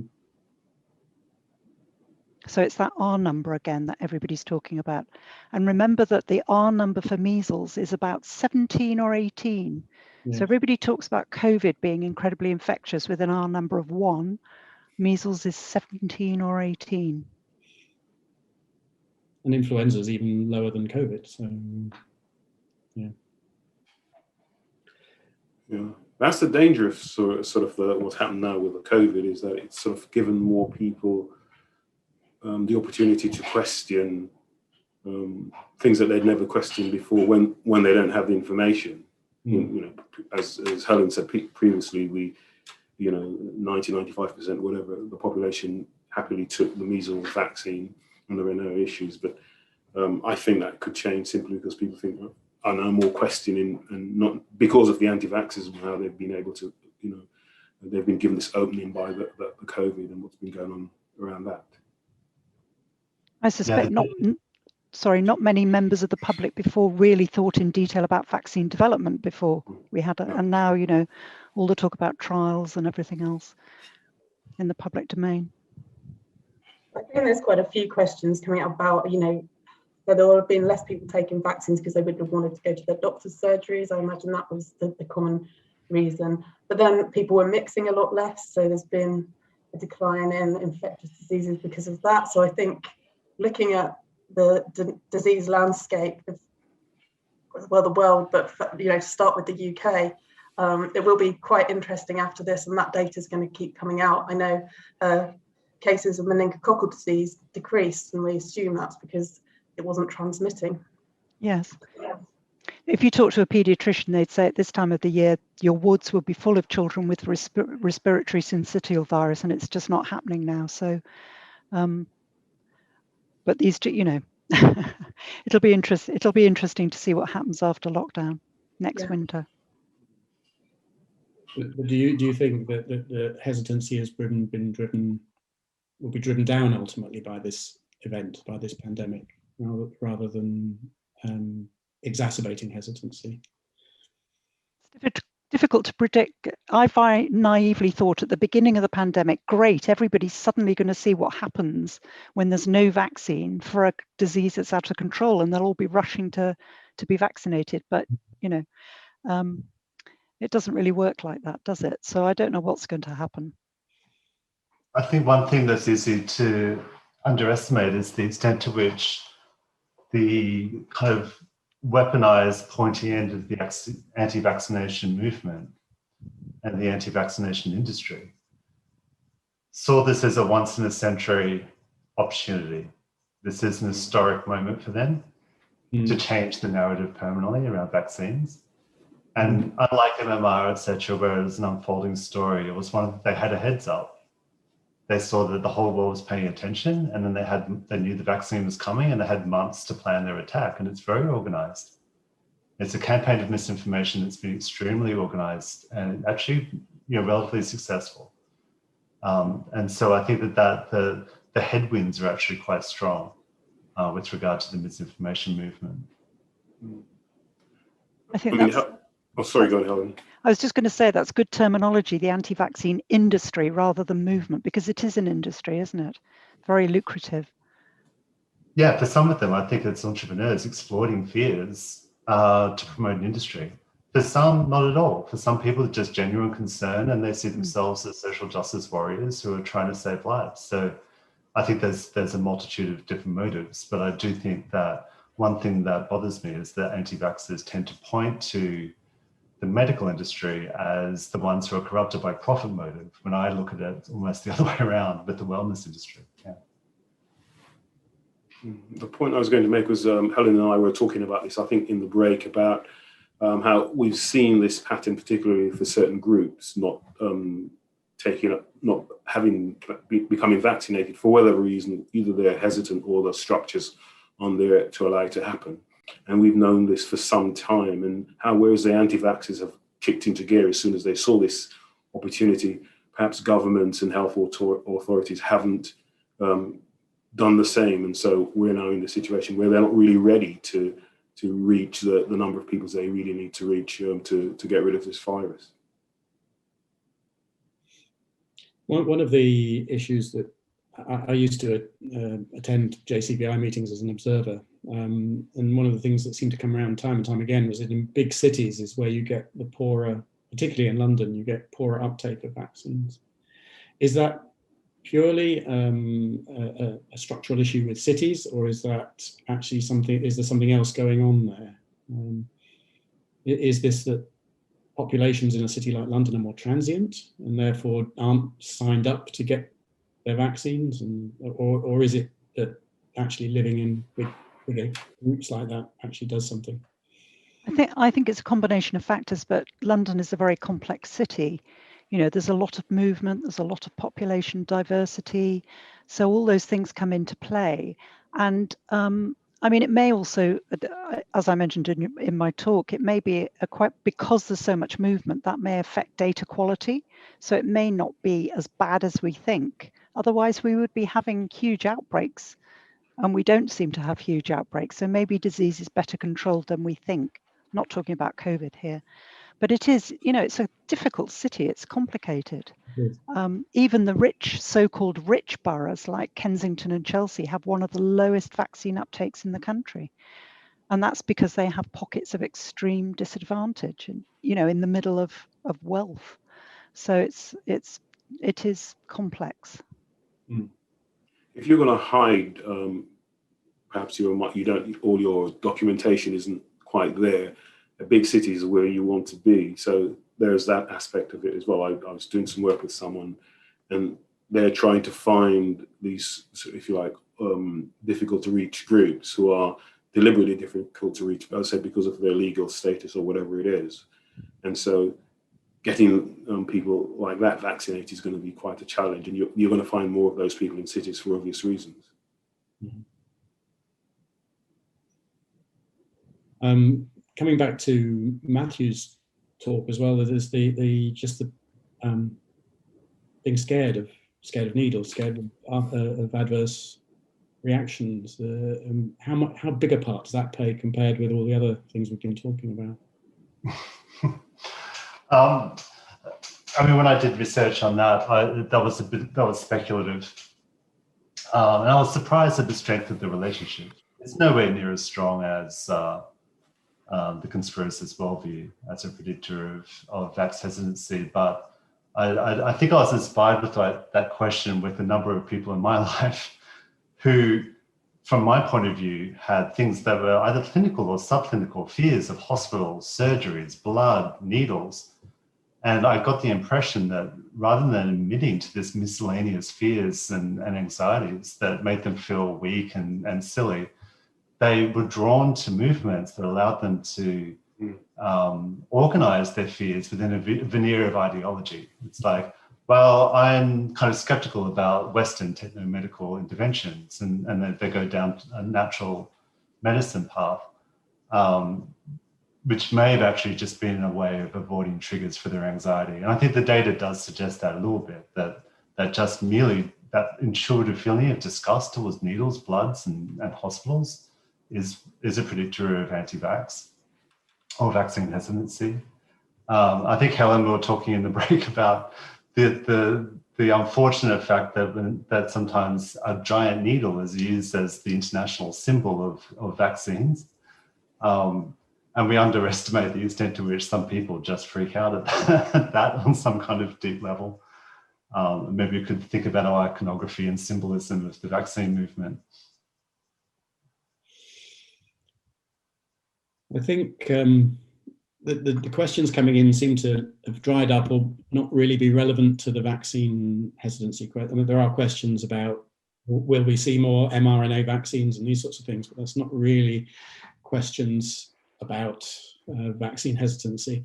So I think I'll wrap this discussion up here, unless any of you want to have one last pitch at something. It's entirely up to you. But if not, thank you all so much for sitting on this panel and for your excellent talks this afternoon. I think there's been a lot of chatter on our social media, according to Rob, nodding his head vigorously there. And I think it just remains to thank Rob and Paul and Laura, who put this all together for SfAM behind the scenes. And